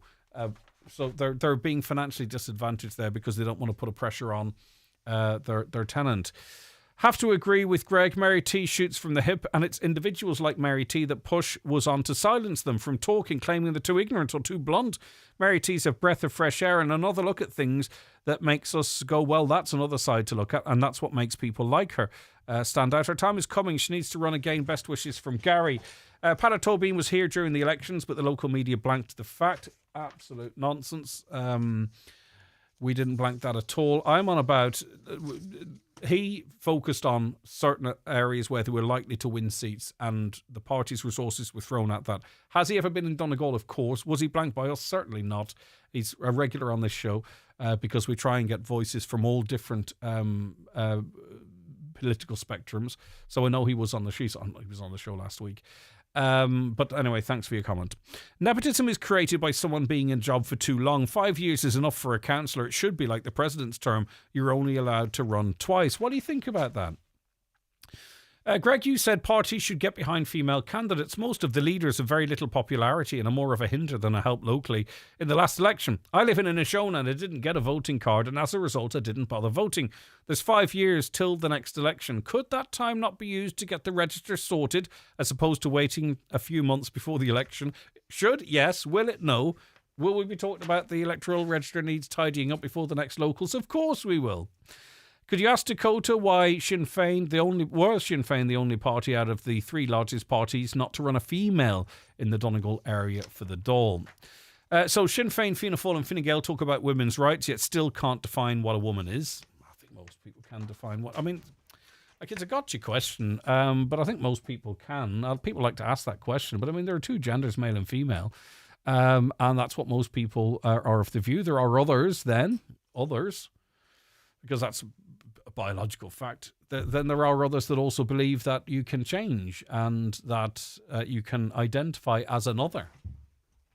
But I mean, you know, I think that most people know the answer to that question themselves. When a country takes in refugees who are fleeing war, they're doing them a favour, taking them in on a temporary basis. The country of refuge only needs to feed and house them, even if that means 100 people temporarily living in a community centre or modular homes or whatever. You don't give them handouts and very attractive social welfare packages because they will never go home. And that only attracts illegal economic migrants. That's just common sense. Mary T is the only one talking sense, says the listener there. And other people have no issue with giving help to people. It's the fact that the help discriminates against our own citizens. If this help was available across the board, no one would have an issue with it. That's the point I was trying to make about it being an equal system. If you look on Letterkenny Accommodation Facebook page, working Ukrainians are looking for houses on APR scheme while working full-time. Why should they not pay full rent while my daughter and family pay €1,500 a month rent? If they want to come here and work, no issue, but pay the same rent as everyone else. So the reason this is a conversational point, in case you're just tuning in, is that we've learned that the current scheme where people get €800 tax-free to house Ukrainians is due to expire at the end of March. And this government, is going to have to decide whether to extend it or not. The general consensus I'm getting here, and I think it's coming from a lot of people that know Ukrainians, and they're probably their new neighbours and new friends, that they believe that the current system is not fair and that needs to be equalised so that the rental market is equal to everyone. That's the impression I'm getting from our texts. A good scheme that people took advantage of, that man said. Are we trying to cater towards people who took advantage of us, cease all payments and let them get on with it like the rest of us? Changes to the new EU regulations on the legal tender of banknotes and coins ensures people have a right to use cash in their everyday lives. So how can shops refuse to take it? It's a big question. And there are a couple of high-profile shops, or if you go to the 3 Arena, for an example, and other venues, they won't take cash. Vodafone often comes up as an example of a business that doesn't take cash, but there are others. Should shops and businesses and venues be obliged to take cash? We talked about the GEA a little earlier on. Are we getting into that point again where in a controversial way, people won't be able to pay for their tickets in cash or at the door? Mary T, what a brilliant person. She's saying exactly what I'm thinking. So obviously, whenever someone says what we're thinking, we often think they're brilliant, but I'm sure your praise goes beyond that. I know that trees are a big issue at the moment. Will Mary T be objecting to every tree that goes up if we are to put a bridge over the Swilly? Hi, Greg. Just a note of appreciation to Fintru in Letterkenny. They opened the premises at the weekend after the terrible storm so that employees and families could have avail of vital amenities. What a great example they are, and any other company that followed suit. So many chose not to. Good on them. Fair play to them, Fintru. Very well done to Dakota and Mary T this morning. They show all things that women can do, even though we are always put down. And just one announcement before the break. Tea and coffee morning taking place this morning. It's kicking off in just over 3 minutes until 12 noon. It's at the Vestry in St. Connell's in Letterkenny. It's in aid of equipment for the Northwest Special Olympics. And you can get down there, get a cup of coffee, maybe a treat. It's in the Vestry in St. Connell's in Letterkenny. It starts at 10:30 and it's to raise money for equipment for the Northwest Special Olympics. And I'm told, of course, everybody is welcome. Watch the show live now on YouTube, Facebook and at highlandradio.com. The 9 till noon show with Letterkenny Credit Union. Simplify your debts with a debt consolidation loan from Letterkenny Credit Union. Call us on 074 910 2126 or apply online via our app or in office today. Donegal eventually get their Division 1 League campaign up and running this Saturday evening when they welcome Dublin to McCool Park. After last week's postponed game in Kerry, this weekend's fixture will give the Donegal faithful a first look at the side under the new rules. Join me, Oisín Kelly and Brendan Devaney for full live match coverage on Highland, including the build-up from 7:15pm this Saturday evening in Ballybuffet. Coverage of Donegal action in the National Football League is brought to you by Highland Motors in Letterkenny with a fantastic selection of award-winning pre-owned cars. Choose from diesel, petrol, hybrid or full electric, all ready to drive away. Hi everyone, David James here, and I'm really excited to be launching my brand new band in the Allingham Arms Bundoran on Saturday the 1st of February with my special guests Hugo Duncan and Conor O'Donnell. Come along for a great night of music as I launch my new band, Saturday the 1st of February, the Allingham Arms Bundoran. Are you building, rebuilding or simply improving your home? Come along to Donegal's premier gathering of home building professionals in the Northwest. Donegal New Build and Rebuild 2025 will take place in the Mount Errigal Hotel, Letterkenny, February 1st, 2nd and 3rd. Admission is free to this 3-day event. This ad is sponsored by Advanced Timber Frames. The biggest ever January sale is now on at Foy's with massive savings across every department. From stylish giftware and kitchenware to beautiful rugs, curtains and fabrics. Also great reductions in cushions, wall art, throws, home accessories and clearance furniture. For something special to transform your home, visit Foy's in Ballybuffet in Letterkenny today. Foy's, where style meets savings, bringing your home to life.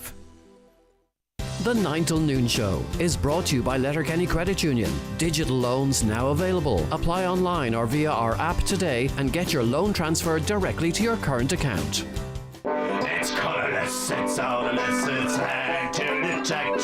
So carbon monoxide deserves your respect. It could kill you stone dead in just 3 minutes flat. And if you don't believe me, ask me dear Uncle Pat. Thanking you. Coal, tar, oil, gas, even wood, any fuel can harm. So get yourself a carbon monoxide alarm, or you might just wake up dead. Discover Centra's Simple Savers this bank holiday weekend. Like inspired by Centra breakfast, any 3 selected items for €6. Centra Fresh Irish chicken fillets 680 gram only $7.50, and Santorita 120 Sauvignon Blanc only €8. Enjoy easy, simple prices weekly on your favourite products. Centra. Live every day. Enjoy alcohol sensibly. Joe Gallagher Entertainments presents Europe's #1 tribute to Johnny Cash. Clive John brings the Johnny Cash Roadshow with special guest Trevor Smith and his tribute to Garth Brooks to the Mount Errigal Hotel, Letterkenny on Saturday the 22nd of March. A fast-paced, energetic 2-band show playing all the hits of the legend that was Johnny Cash and Garth Brooks on one stage. Tickets on sale now from hotel reception and ticketmaster.ie. Ensure the safety of your team with SafeTech. We have part-funded courses in first aid, people moving and handling, confined spaces, food hygiene, quad bikes, fire warden, IPAF MUPS, electrofusion, welding and machinery cards for Ireland and UK sites. Also delivering online courses like utilities, water hygiene and construction supervisors. SafeTech can deliver group training at your business premises. To find out more, contact safetech.ie today. Highland Radio weather updates with McElhenny's. Join us on March 8th for our special occasion preview with the sparkling afternoon tea in Harvey's Point. Tickets go on sale Friday 31st of January at 7 p.m. Available from mcelhennys.com. Okay, obviously at this point, hopefully frost and ice patches have cleared to leave a mostly dry day with sunny spells and just isolated showers, temperatures of 7 to 9 degrees. Joined on the programme now by soon-to-be officially the Junior Minister in the Department of Higher Education, Independent Deputy Marian Harkin. Thank you so much for joining us, Marian. I appreciate your time. Thank you, Greg, and good morning to you and your listeners. Before we talk about your role, I would like, on a personal note, to offer all of our condolences on the passing of your lovely mum, Annie Gilmartin, since we last spoke to you. Very sorry for your loss, but I presume you've got a ton of great memories to lean on, Marian. Indeed, Greg, we have, and we were blessed. My mother died last Saturday, and she was buried on Wednesday. And look, she was 98, and that's a blessing in itself to have a good long life and well lived. And you know, she was able to remain at home, and we were truly blessed, and so was she. And of course, we're sad, but so many of your listeners out there will, you know, recognise what that is. Most of them.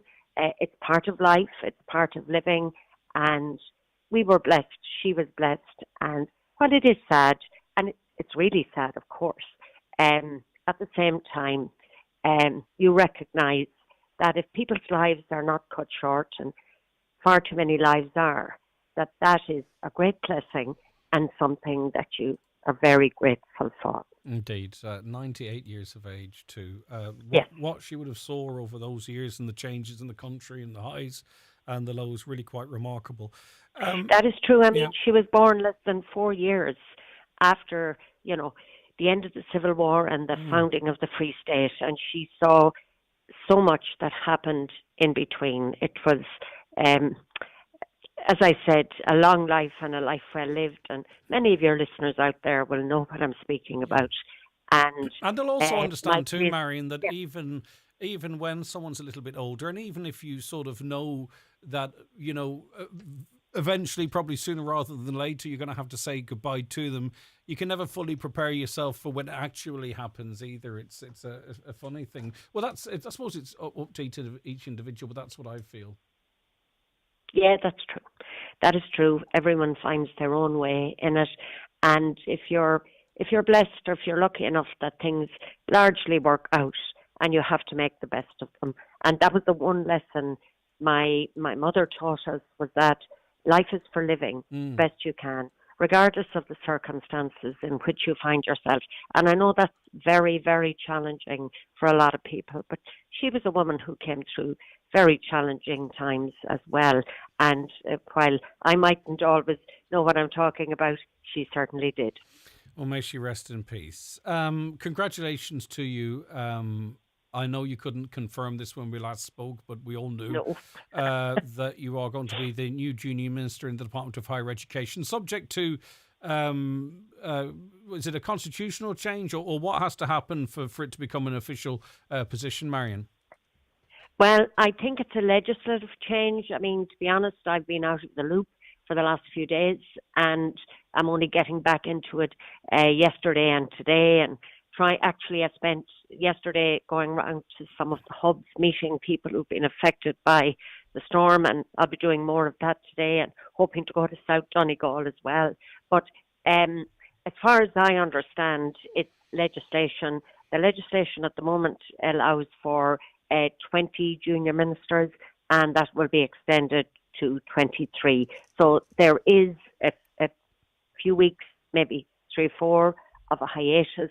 But for me, that means I can, while I'm still at TD, will represent my constituency and will continue to. It gives me time to go in, read up on the brief, see what's involved, and then just have time to, if you like, look at the challenges, see how I can move things forward, and most importantly, talk to people in the sector, because education obviously is part of my background. I was a secondary teacher, but we're talking here about what they call FET, which is further education. It's not higher education, it's not third level, it's not second level as we know it, secondary school. It's that sector in between. And in many ways, a lot of people are not quite aware of that sector. But in 2022, I just looked up 1 or 2 figures before I come on with you.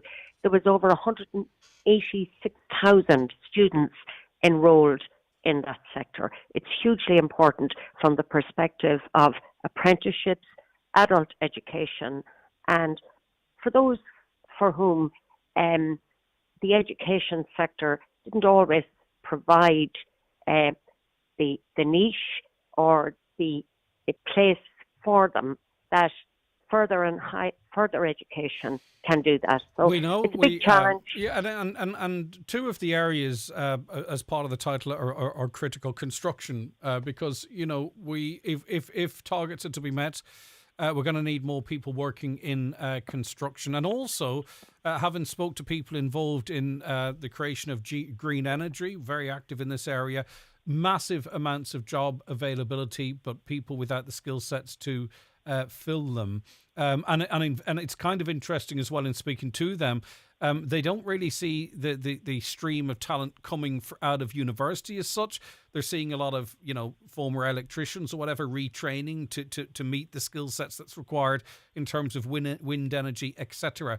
So there are some really important groups in construction, and I presume climate skills encompasses what I've just outlined. There's going to be an awful lot of workers needed in those areas. They're needed now, but certainly going forward. Very new to the brief, but what do you think could or should be done? Well, look, you're absolutely right, because when I spoke to the Taoiseach and Taoiseach a few weeks back, those were the 2 areas they emphasised, construction and what they call green skills.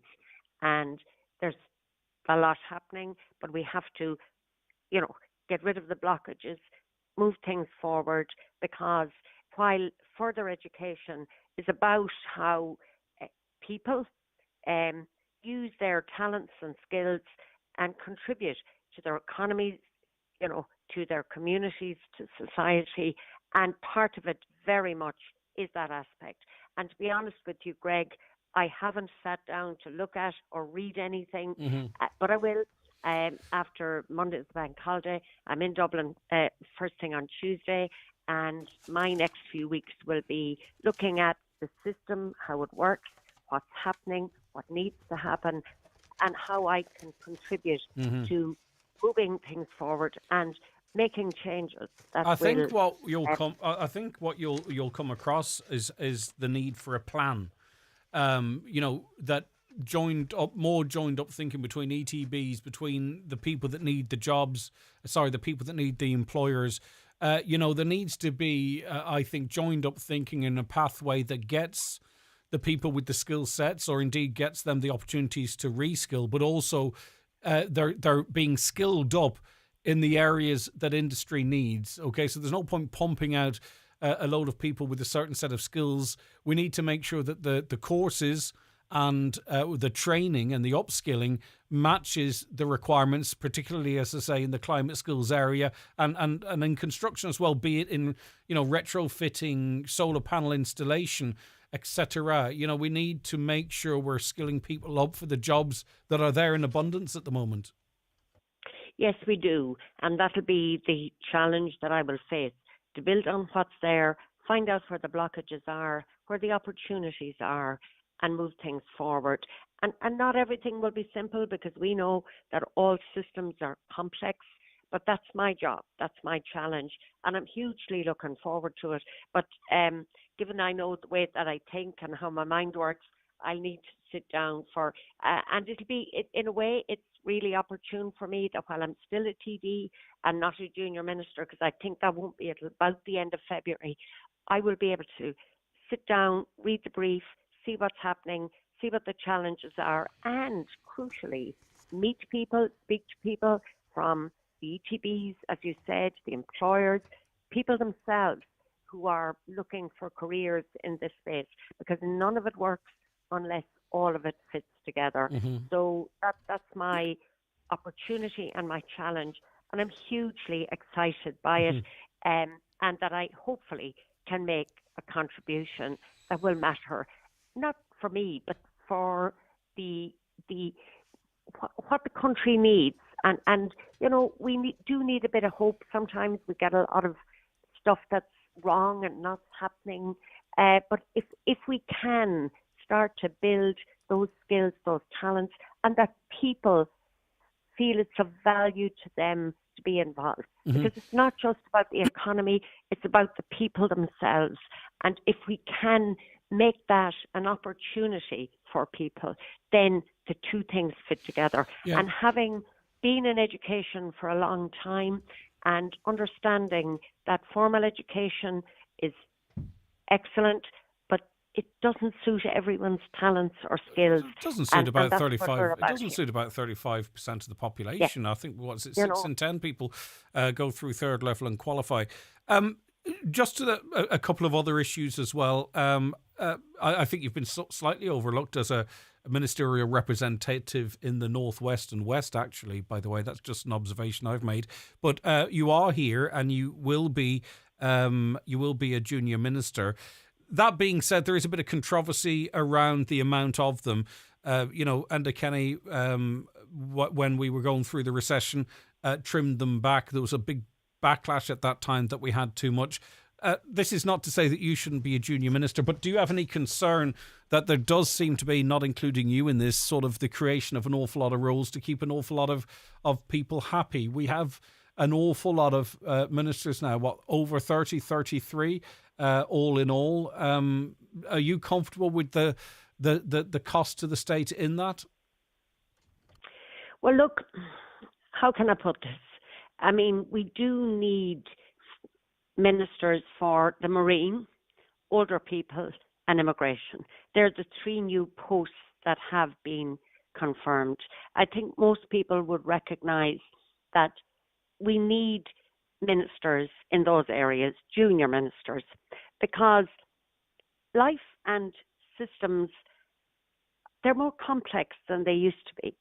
And we have to recognise that. And things that perhaps weren't that important 5-10 years ago now have huge importance. So I'm not trying to say that we need X number of ministers, junior ministers, whatever, but I do think we need to look at the overall picture. But do we need 33? That's the question I asked you. I mean, listen, it's great to have more representation in the Northwest. I'm very happy for you and Charlie McConnell. It's better that we have junior ministers than not, so we'll hold on to you two. I'm just saying, do we need 33 in your view? Look, whether we need 33, 30 or 36, Greg, is just a decision that somebody makes. Yes, it's not. Yes, but it's a decision. It's a decision we pay for, Marian. It's not just. Yes, you do.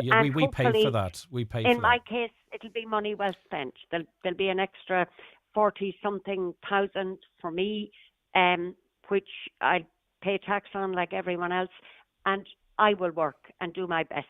I can't answer for other people, but it's just that life and systems are more complex, and nobody can disagree with that.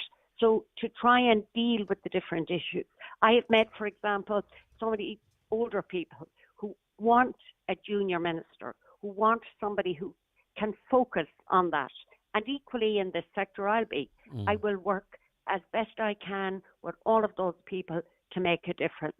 You might say we could do it 23 or 10 or whatever, but at the end of the day, if people do their best, work with the individuals, with the sector to make a difference, that's what's important.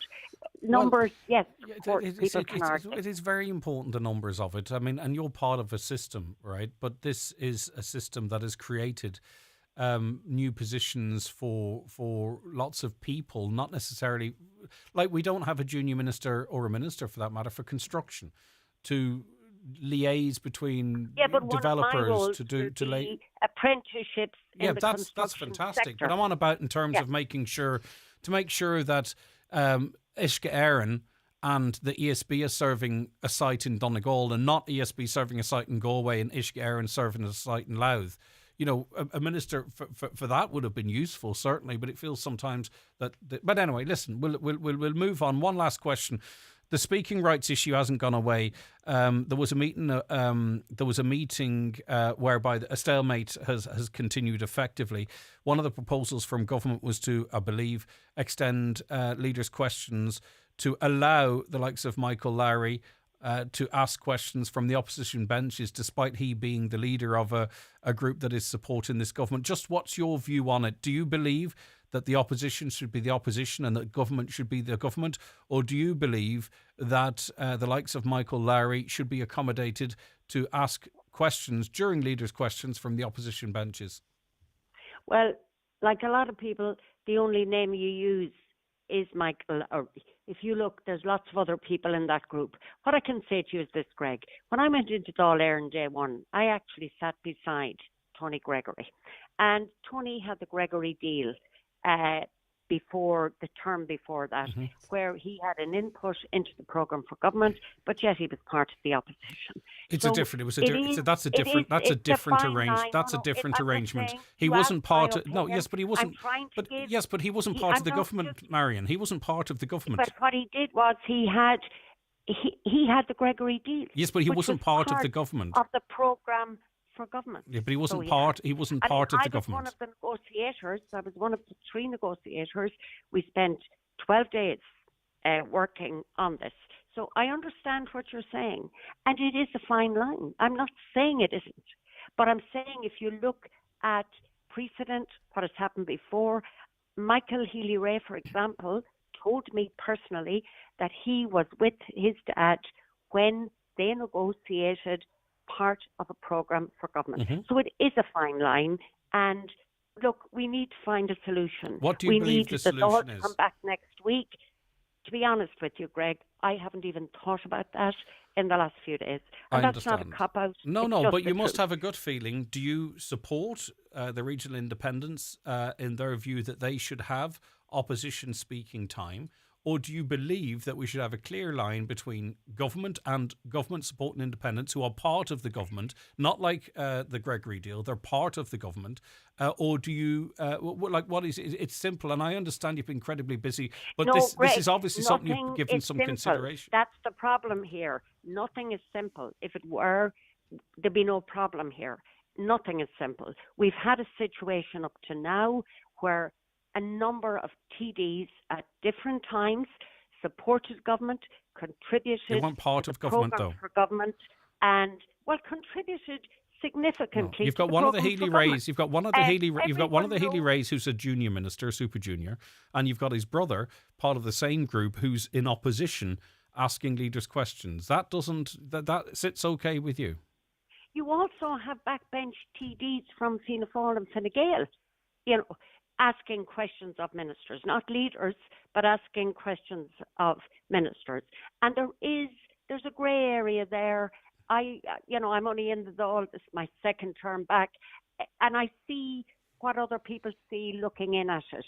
It's not simple, it's not straightforward, but we do have precedent, and what hopefully we will find is a solution. I mean, I sat in the Dáil last week, Wednesday and Thursday, and I hope I never see again what happened those days, because that does nothing for the people of Ireland out there. Mm-hmm. People who are listening to you today who are worried about when their electricity is coming back, they're worried about the issues that affect them personally. Mm-hmm. We need to get on. Deputy, with respect to you, and I said this to Paradol Bede as well. I don't think maybe people realise how important this particular issue is to the people. Yes, we need our power back. Yes, we need water. Yes, we need improvements to our hospitals. But the difference between opposition and government is incredibly important to the very switched on people listening to this show. They are very invested in this. I'm not saying it isn't, Greg, and that's why I'm saying there's fine lines here. But there is precedent, there are standing orders, and that's all we can work on. It's like the law as it is today is all we can work with. So there may need to be nuances, there may need to be changes, and I don't disagree with you. But just the I'm gut not a feeling, then, person let me who put it just to you. doesn't look at something logically. Of course, but let me just ask you, your gut feeling, do you believe that a regional group that is part of the government, not like the Gregory deal, they're actually part of the government, not like Thomas Gilday, for example, Gregory but not like Thomas Gilday, for an example. For government. Yeah, but the regional independents are part of the government. My question is do you believe that individuals and a group of individuals who support and are in government actively, a third leg of the stool, do you believe that they should then be given opposition time to ride those two horses? I'm only asking you as a person with a gut feeling, do you think that sounds right? Well, first of all, can I say that I believe the latest proposal is they would not be given opposition time, that it would be extra time, there would be nothing taken rejected from by the opposition. Okay, well, listen, I don't think we're going to get to the bottom of that one. One final, a very brief question. In your negotiations, you say you spent 3 weeks in those negotiations. At any point, not quite 3, about 12 days. At any point, did the issue of defective concrete blocks come up as part of those negotiations? Yeah, certainly it was mentioned. Absolutely. It was mentioned, and the issue was discussed briefly. But one of the things, and this is where we had a to-do between you and me on our last interview, was that I couldn't give any of those details because one of the things we were asked was that when we went in, negotiations were, there was nothing to be discussed outside of that. And I respect that you had to adhere to that, but I understand you know that I had to ask the questions too. Yeah, of course, you have your job, I have mine. And please God, both of us will do it well over the next 5 years. Fingers crossed. Okay, thanks very much indeed for that. That's Deputy Marian Harkin, Independent, who is Soon to be, once legislative change has been put in place, the junior minister for in the Department of Higher Education with responsibility for further education, apprenticeship, construction, climate, which you can distinguish between that and higher education, which will be focusing on universities and whatnot. Reference the bypass. We're losing a lot of land to this bypass, but yet we're kept in the dark about what's happening. We received a letter now and again and no real information in it. We're not allowed to build on this land until this is all sorted, so we don't know where we stand. This is to do with the 10T, by the way. The council themselves are a disgrace at passing information. I asked for a meeting, had no word or answers back. There was another company on my ground doing tests and I had no choice to put them off the land. It was the only way I could get the council to respond or ring me. Why I put them off. I told them they didn't answer any of my emails, and lo and behold, I was able to get a meeting with them 2 days later. Now, I don't know the ins and outs of that. I know there's been a great deal of consultation with landowners. There's been public meetings and council staff on site to talk through it all, and individual meetings with landowners and what have you. That being said, you're not going to please everyone all of the time. CPOs are going out the middle of this year. Then there is an oral hearing, and then there's another process. And we sort of figured out that with the best case scenario, the 10T would be finished by 2035. At the best, that would be if we don't have to protect some red-spotted frog or something, or it doesn't get bogged down in legal stuff. So if everything went according to plan, and how often does it not? 2035 before that relief road in Letterkenny would be built. 2035 before Ballybofey Stranraer would be bypassed. At least 2035 before we might link into whatever A5 development will happen between now and then. Read the government setup. I think it's incredibly demeaning to say we don't want our reps arguing about this. Nothing works if democracy doesn't. And hearing those in government saying the scenes were unseemly just tries to undermine the defence of a transparent system of government. It's not possible to be both in government and in opposition, believes a listener. Good morning. The skills and talents are we already have here in the country are leaving in droves because they can't make enough money to get a mortgage. The minister should be proposing no tax on overtime to give people a chance of making enough to save for a house. That way the skills will stay in Ireland. No point in training young people only for them to leave. But there are tons of decent paid jobs here. It's about connecting the people and the jobs and upskilling them and bridging them. I get where you're coming from. A lot of people are leaving the country, but that being said, there's a lot of people that want to come home, and there's a lot of high paid jobs in construction and in sort of the green sector as well, and we shouldn't give up and try and connect all that, I don't think. It's ridiculous for people to expect farmers to let the ESB put poles down the middle of fields to serve people in their area. They will not allow that to happen. Total cop-out by Marian. She refused to answer any questions. If she thinks it's a complex issue when we find it simple, then maybe she isn't cut out for the job. Every county should have a junior minister to ensure equality for all of our citizens. Well, there's enough of them, almost, for one in every county. 33 ministers, so you could have one in every county in the Republic easily. Hi, Greg. We're on our 8th day without electricity here too. It hasn't come back even for 5 minutes since last Friday AM. Must be an absolute nightmare. Very impressed with Mary T. Sweeney on your panel today. Excellent speaker. Very knowledgeable about so many topics and talks a lot of sense. Where's Antashka in all this, i.e. trees? Well, that's when I was talking about the sort of an overarching group. Antashka is another key player in that should be involved. Greg, we will all very soon be forced into a cashless society, not too far off, thanks to the WEF and Klaus Schwab and the elites, Mary. Yep, there's a European and national moves on to enshrine tax and what have you, but I understand where your fears are coming from. Fianna Fáil, Fine Gael are prepared to do anything to stay in power. It seems that Michael Lowry has the scissors to snap the thin thread that's intended to hold the government majority.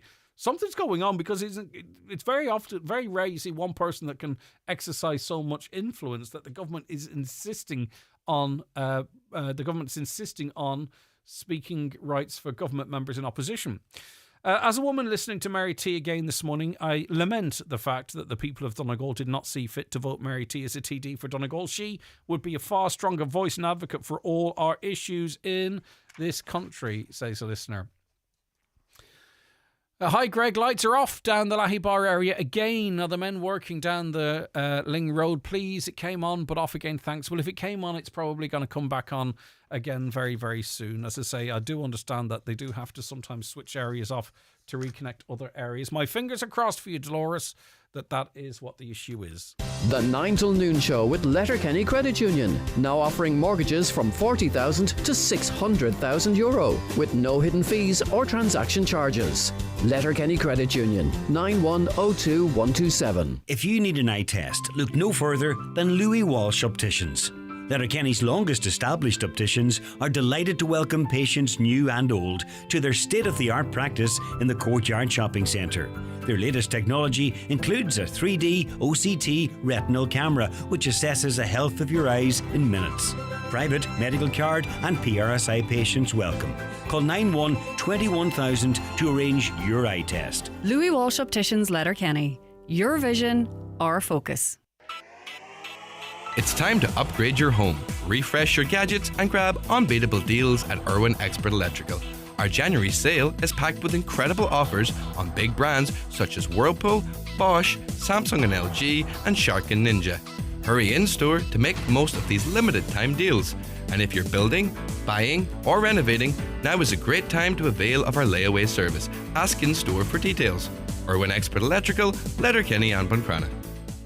If you have a cough, flu, sore throat, or if you're just feeling miserable, don't suffer through it. At McGee's Chemist, we have the expertise to help you feel better. Our pharmacists and experienced staff will recommend the most effective over-the-counter solutions and give advice on how best to manage your symptoms. At McGee's, we have a wide range of trusted brands and products to help you recover. McGee's Chemist, Main Street, Letterkenny. For healthcare help and advice you can always trust.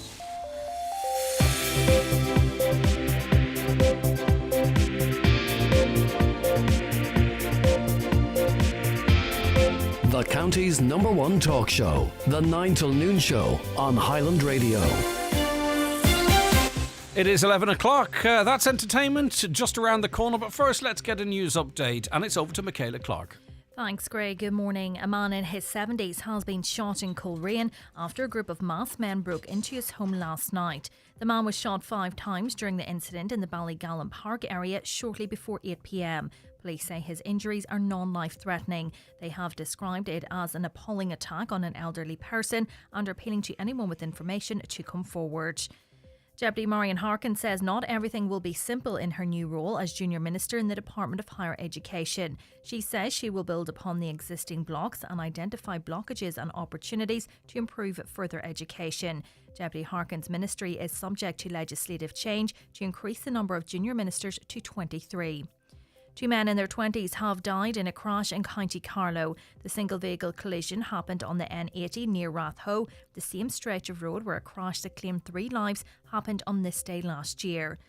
A Donegal County Councillor has warned that the North West City region cannot be left behind any longer. Councillor Jerry McMonigal is seeking an urgent meeting with the Minister for Local Government, James Brown, to lobby him to recognise the North West City region within the National Planning Framework to further strengthen the role of Letterkenny as a key regional growth centre and prioritise critical infrastructure, as well as establish a dedicated economic task force. Donegal County Council, meanwhile, is to write to the leaders of Fine Gael and Fianna Fáil to remind them of their commitment made during the general election campaign to conduct a review of the defective concrete block grant scheme. Taoiseach Simon Harris, during a visit to Donegal on the campaign trail, said if his party was re-elected, it would carry out a comprehensive review of the scheme within the first 6 months of government. Uisce Éireann is reminding people serviced by the Glenties Ardra public water supply that a boil water notice remains in place. The restriction was put in place a week ago today due to a deterioration in raw water quality impacting the treatment process. Meanwhile, repairs to a burst water main may cause supply disruptions in the Twin Towns today. The utility says Carn, Ballybuffet and surrounding areas may be affected. And 2 Donegal people have received a Presidential Distinguished Service Award for Irish Abroad. At the awards ceremony at Áras an Uachtaráin, Republic of Ireland international football captain Seamus Coleman and Rosalind Scanlon, the Artistic Director of Irish Cultural Centre in Hammersmith, London, were recognised for their service to Ireland and to Irish communities abroad. Those are the latest headlines. We'll be back with an update again at 12 noon. Michaela, thanks so much indeed for that. We'll be back with more on the 9 till noon show after we take a quick break.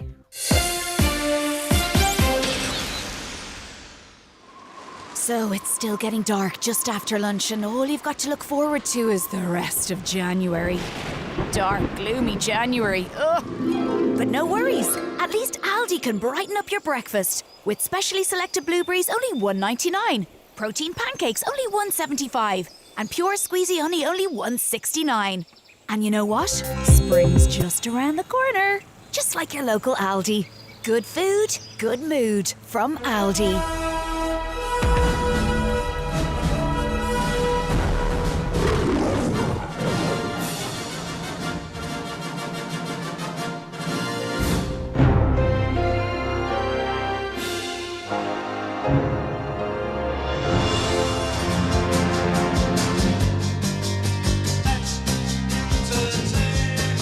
Literally sitting here on my own in the studio as a feature starts. It's the only time of the week this happens. I don't know why it is. Well, Michael has joined us now. Hi, Michael. Hello, Greg Hughes. How are you doing? Better late than never, I suppose. I know. It was all sorts of exciting things are happening out there. I apologise. Really? No. More exciting than presenting a professional radio program? No, nothing exciting happening at all. How are you getting on? I'm getting on the best. Like a lot of people, I had some power outage. Not as bad as some people. I know you it's have the the big comics topic. at least.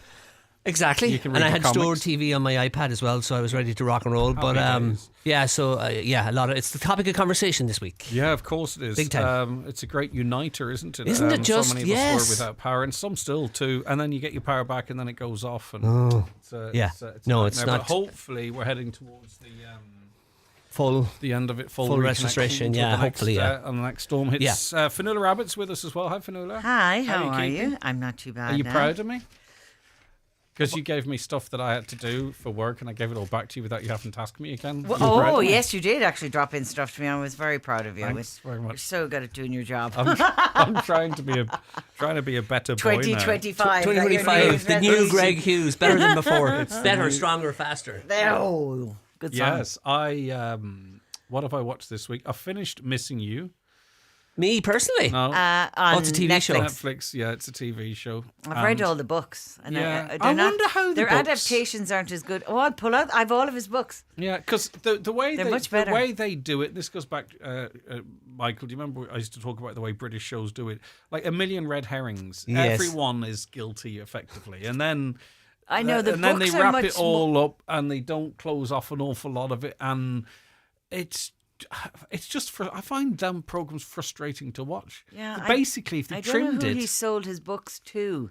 Because they all seem to have that exact Netflix have same all of thing. them. Netflix have. I know, think but it's 12 whoever or the 13. production company Right, is, okay, you know what I mean. I know they're all through Netflix, and they've taken. And because I've read all his books in the 90s. You know what Yes, I mean? Like okay. all those books were out at that time. You know what I mean? He was very prolific during the kind of late 90s there's into the 2000s. There's a twist at the end or towards the end of Missing You, and I'll talk to you about it off air. Just wonder if it's in the book, and it's like, it's like the least likely thing to just get the most surprised, you know, that sort of a way. But it's But so, is that, and now again, not it's so familiar with this stretched. material, but is that not a good thing that you were surprised? No, because it's the least likely thing. Yeah. It's the least likely thing you would expect. I don't, see, I've read them all, and I was. So all, I'm interested if they've- this yeah.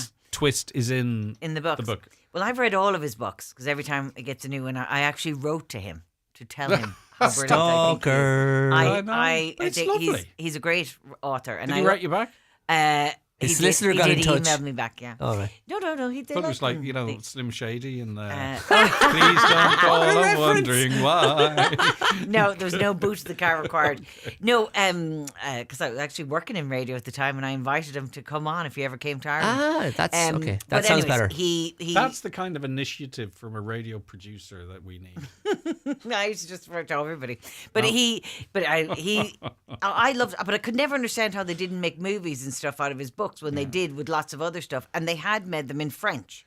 And I've watched the French editions, and they were brilliant. Okay, they've done a Ooh, la couple la. of French movies and stuff like that with his books. They seem to have catched on much earlier. But I just don't understand in terms of production or direction. Yeah. When something is produced in Britain like this, it's They produced love like this. Yes, I know all of his books If you seem know to be what I coming mean. out and they're kind of disappointing. Like, so and the episode finishes I'm not where really doing- it's brief shots of 7 people that could Be the you know, and it's just like, am I playing Cluedo here? I don't know. But anyway, Yeah, I found the TV programs kind of a bit disappointing, so that's why I've kind of so then taken away watched. from them. Then what else did I watch? Because this is the only part I get. Started the first 2 episodes of The Night Agent. It's back for a second season. Second series. can't I wait. never watched that. Was it good? Can't it's wait. all right. Oh, I love runs, it. Well, okay, here's the spoiler for you, right? He runs for two episodes. All he does is run. Well, that's okay. No, watch The it. trailer. It's just Oh, I running. can't That's wait. what I think. It's Is it just a running. poor man's slow Is he horses? running again?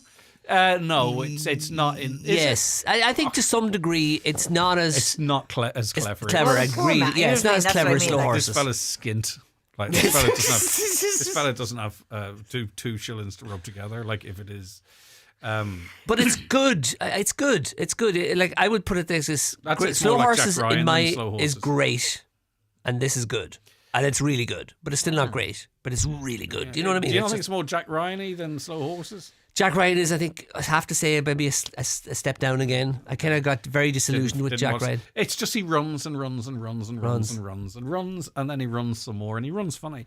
So I watched the first couple episodes of that, but it's the kind of show. Were you tired after watching I was it? exhausted. I felt so guilty in my recliner. But it's not. It's just a show. It's not gonna.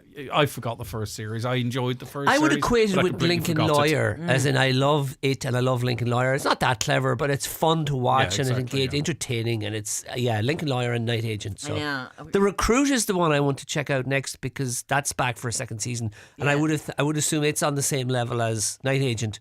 And I remember seeing the trailer for season 1 way back, and I was like, "Oh, this is my kind of show, The Recruit," Okay. which I think is similar sort of show, but I haven't Might have a seen gander it. at that myself. Yeah. Brian and Maggie is on Channel 4. Fionnuala, is that the name of the show? Yeah. Yeah, There's that zero is punctuation in what you've given me, so I don't know. That's which- just what it's called. Sorry. Yeah, but it could be Brian and Maggie and Brian and Walden and Maggie and Thatcher. If you know, Oh, it's okay. just no. Oh, it's Brian. I know, I and- described oh, it, it's Brian. What's this? Yeah. Now you see, I don't know anything about this. But we know It's now that 'cause you I'm so are young. fascinated by Britain's government and royal family. We do know that. Yeah, oh, well, I do. I will. To be honest, I've always had kind of a tentative interest in the royal family that I do like to read, as in the old You royal do? family. Yes, that's I one of d- the- I yeah. did like. I like Prince Philip for all his faults, and I just his life Wow. was insane, and Wow. it's just unbelievable. What that man If he went, was lived alive through. now, he would be like a hero because of him shooting from the hip. Oh, yeah. Society's changed significantly. Yeah, I know. Since his faux pas would now be seen as That's say what really- we're all thinking. Oh, Yes. yeah. Well, that it might actually be true. I Yes. never really focused on that side of it with him. It was more his actual life was I know what just you're saying, insane. Right away from the war to being declared. Did you ever a wr't god to in- him? No, being declared a Tears god in don't fall, I'm Vanuatu. wondering But why. I'm going. I sort of gone down a rabbit hole with after no.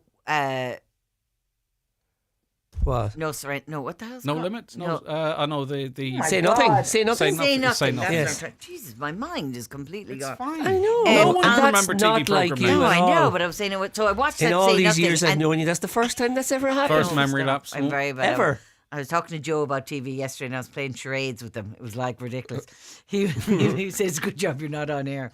But Oh no, you should have said, "Oh no, I'll do that on air too." yeah, I know, Yeah. very bad. But after watching that, I kind of go down a bit of a rabbit hole, should I say, with it, because I watched that. Then I watched The Killing Thatcher. You know, the book by the Irish journalist Rory Carl, which I gave to you. I hope you got a chance to read some of it over the Christmas. It's such a good book, the way it's written. And that kind of thing. So I'm just kind of going down. I'm listening to The Steak Knife that you recommended. Oh, yeah. Which I'm like, you dropped it, and No, I'm I still didn't drop listening it. to You just passed me out, but Oh, I God. thought it was great. But Final episode drops on today, actually. Good. Is it a good listen? It's It is a good fantastic. listen, but you know what? It hasn't come up in it. It's really good now. Like this is the 10th episode comes up today. It is. I mean, you've been nearly be in tears listening to some of them because it really talks to people that were impacted, families of the disappeared, and families of people whose bodies were found but that were killed, and it just some terrible stuff. Like, just as I always say, you know what I mean. I'm so far outside of it being part of nearly of my life. growing 100%. up. And it You know, is growing one up of in those Galway, things. It wasn't a thing. It is also one of those. It's hard to know with what passage of time has to pass before you can sort of guilt-free see something as entertainment. Yes. And sort of critique it as, I Yeah. thought they could have done. It can be a tricky one. Oh God, actually, 100%. can't it? And like this Completely. is so much. Like some of the information is so new to me, in particular about it. And that's what kind of leads me on to this. But the only thing I think about the steak knife thing is they never actually, and I'm going to have to get a book to read because they've never actually said how they recruited Steak Knife. Right. You know, was he in it and then they recruited him, or was it that they recruited him and then they got him in it? So I'm very. That's a key point, You know, yeah, they yeah. kind of broadened it out for me, and I'm like, I've got to find that out. So if anybody knows of a good book I can read, recommend it to me. As I head off my holidays, I'm looking for stuff to read. So, anyways, I'm kind of going She's through a going whole. to need a lot of books, folks. I know. I'm going. Oh yeah, a lot of books. I'm going through kind of a phase of all this of that particular time in history, and then this came up. Sounds like Brian great and holiday Maggie. reading. I love reading stuff like that. That's serious heavy stuff, though. Yeah, I mean, I know, can you but then imagine? then I temper it. See, when I'm lying by the pool, I read heavy stuff, and then Mills and Boone. Yeah, and then I read Yeah, Mills and Boone. of then course, yeah. When I'm going to bed at night, just to calm me down. Lovely. And I always say my cousin Ursula, her husband, is obviously English. She's English, so I just spend the whole time reading them out passages and going, "Now that's what your people did," which I find very entertaining. But anyway, so this came up on Channel 4. It's over 2 episodes on Channel 4. It is about the Brian Walden and the Maggie Thatcher interview, which apparently, again, I knew nothing about it because it wasn't in my thing of that age. I would have been probably too young to care. Or Yeah, whatever. we know about the. We've established that you're young, okay. But we know No, about. no, but at that time it was it's like- funny. I can't actually think of it now, but we're more familiar with big American interviews, aren't we? Yes. You know, historic. Frost interviews. Nixon Yeah, and- Frost yeah, Nixon. I yeah. 100% know about the Frost But this Nixon and is- different things like that. But this is apparently the Brian Walden was a journalist and Oh, big time. he was a presenter. He was a politician and he left politics, go back, and he ended up presenting a kind of one-to-one hour-long program. It was just one interview with somebody, and he sort of was, they were pioneering that on the station that he was on, and he became friendly with Margaret Thatcher over the course of her thing, and then apparently the interview that he did was part of her downfall, as in the end of her career. So Wow. it's only over a 2-parter. Is this a dramatisation? It is, yeah. Oh, It's oh. Steve Coogan and Harriet Walter that are in it, both fantastic actors that are within it. It's really good. I've watched the first half of it. I really enjoyed it. It's very much set in the scene, and what it kind of does is it starts with the start of the controversial interview, and then it kind of goes back into how they built their friendship. So that's kind of where I'm at now. I haven't really gotten to the actual controversial interview part. Let's hear a little bit of it, actually. Yeah. May be of crucial significance for you personally and for your government. So I put it to you. Are you to blame for Nigel Lawson's resignation? Well, we have done very well together for the last 6 years, and very well for Britain. So people will And I recognise think her the results voice and will probably recognise his voice as well because he's got a style of. So you've watched it already. So No, so I've only watched you can watch it all and you can download it. I've only watched the first one of it. It was on Channel 4 are doing a really interesting thing at the moment because I find their player it's got way too many ads now because they're trying to get you to buy into it, and I can't buy into another player. But when you're watching stuff on TV, what they're doing is they're doing stuff over 2 nights. Yeah. So they're doing it like on a Wednesday, which I do enjoy because you're getting it. You can either wait and binge the whole Yep. lot, or you can kind of watch it and get that sense of, oh, I can't wait to watch the other thing, and you don't have that long a wait. So I'm really enjoying it. I've seen the first one, and I'm looking forward to seeing the second bit now over the weekend. But it's very enjoyable. The actors are really good, and it's just that little part. As I said, it's not too much, and it's just a little bite-sized amount. It would interest me. I of love history. stuff that's drama that's based on reality. So I'll actually look forward to that. No, it's very good. And also too, I've noticed with the player, the Channel 4 player, depending on what time of the day you watch, you get less or more ads. Oh, really? Yeah. Okay. Which is I just I a just slight didn't get clobbered observation. by the ads with it, So that's Brian and Maggie. It's on Channel 4 now. You can watch it on their player. And the first episode you enjoyed.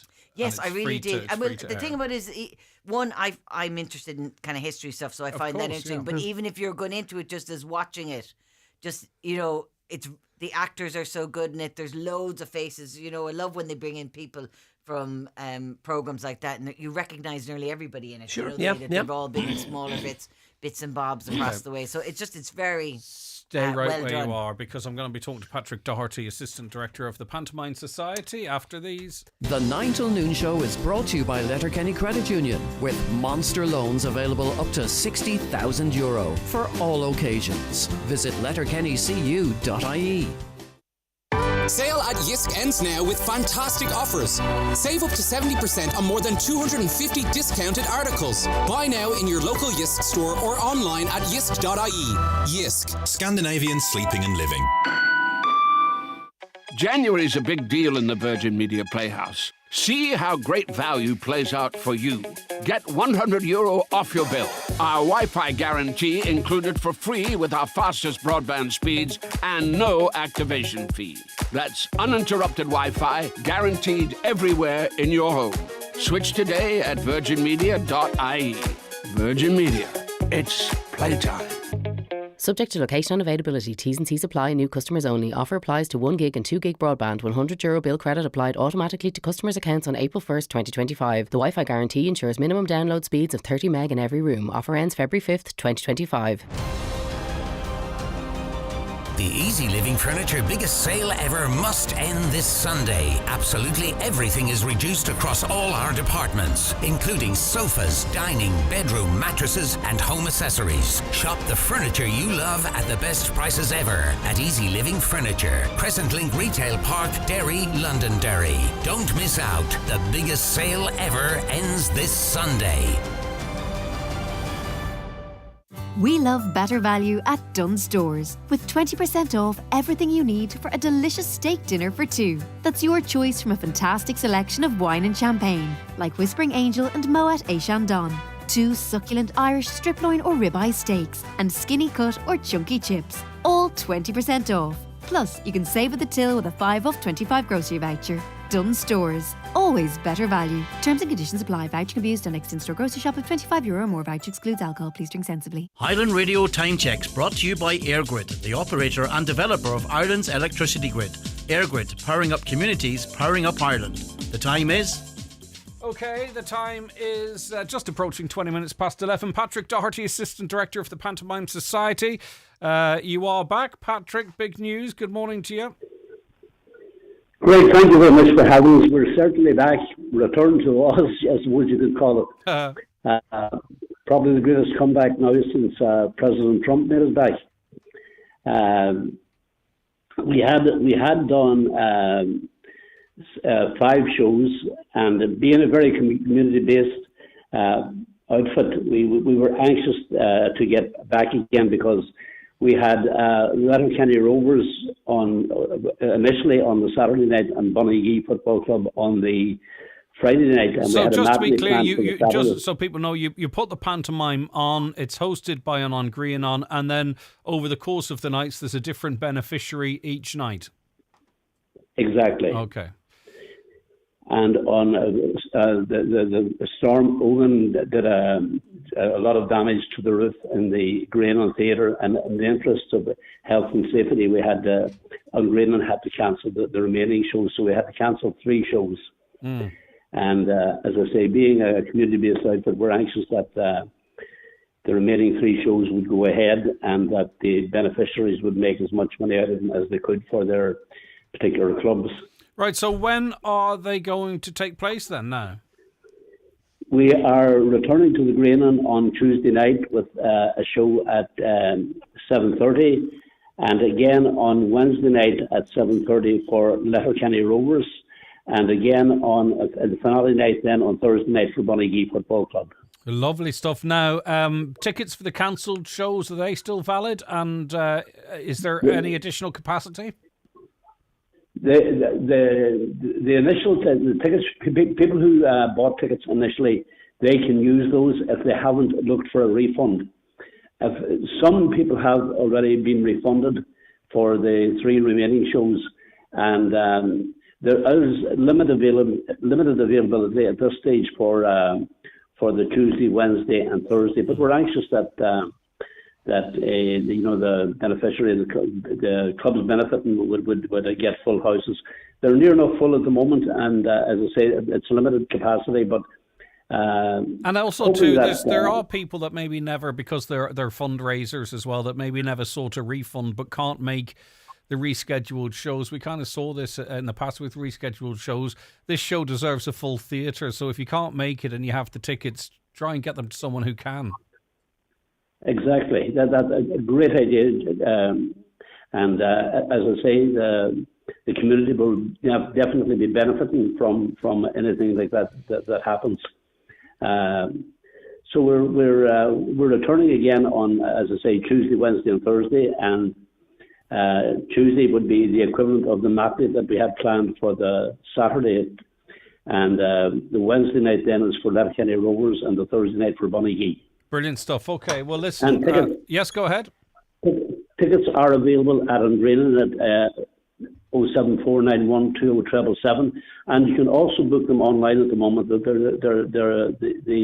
agreement site is back up again, Great. And the 3 shows are available to book online. Brilliant. It's great that the show got back on so quickly. Next Tuesday, Wednesday and Thursday, it's the Letterkenny Pantomime Society returning with much mirth and mayhem in the family favourite Aladdinus. Night of song and laughter. Sorry, I don't have that. What is it? What are you returning with? We're returning with The Wizard of Oz. Okay, well, I don't know how I got information about Aladdin. Well, that's even better. Aladdin's been done in I think 2 other societies. Actually, Ballybofey, I think, recently did Aladdin. Anyway, listen, currently doing Aladdin. That must be what it's about, but we're talking about The Wizard of Oz, and it's on Tuesday, Wednesday, Thursday. All right. Cheers, Patrick. Thanks very much indeed. Great, thank you very much for having me. Take care of yourself. All right. Wizard of Oz, Tuesday, Wednesday, Thursday. Right. Well, this happens. Shouldn't. I know.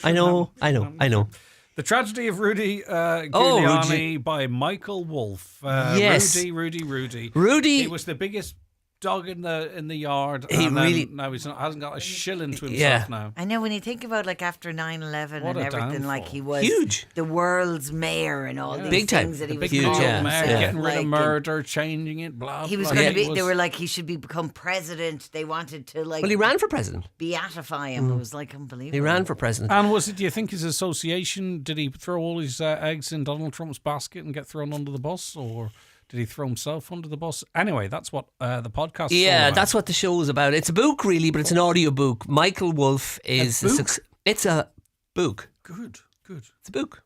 Well, Caroline said way back about pushing book, the rest of us. book, whatever. He likes books and films. Leave him to it. I am going to ignore both of you and continue. That's the Leitrim coming out now. It is pure, yes. Anyway. In fairness, that's the most Leitrim I've ever heard of. I suffer for this hour, don't I? I suffer for this hour. So it is it's a book. Yes, it's a trap. You're trying to trap me. Not. You're trying to it's not trap me. It's not a podcast. It's an audio book. It's an audio book. Yeah. Book. Brilliant. Audio book. Mm-hmm. Michael Wolff is a celebrated. So say you use your eyes, right, and you observe something. Yes. And it begins with L in that direction. What I do you would do? look over there. You'd look over there. well. Look over there. Okay. Look over there. Anyway, that's good. That's good. That's the sort of thing I do in class. So you look. No, I look. Look. Yes. Right. So if you look, then you must book, and then you read something with words in it, which is so you look at the book. You look at the I love book. because this is how I teach as well. I use the exact same methods in class. So you look at the book. I look at the book, but I read a book. All right. Because it's you a don't book. look at the book. It's a book. It's a Okay, book. It's a right. book. Very good. Open page 7 of the book. I love the fact that we all have different accents. They can all be loved and celebrated. And my accent is way more interesting than this audiobook. The apparently. Tragedy of Rudy Giuliani. Yeah, by Michael Wolff. I've really been. I mean, I even predate my fascination with Rudy Giuliani, who had a very famous downfall in public. It goes back to the mid-90s.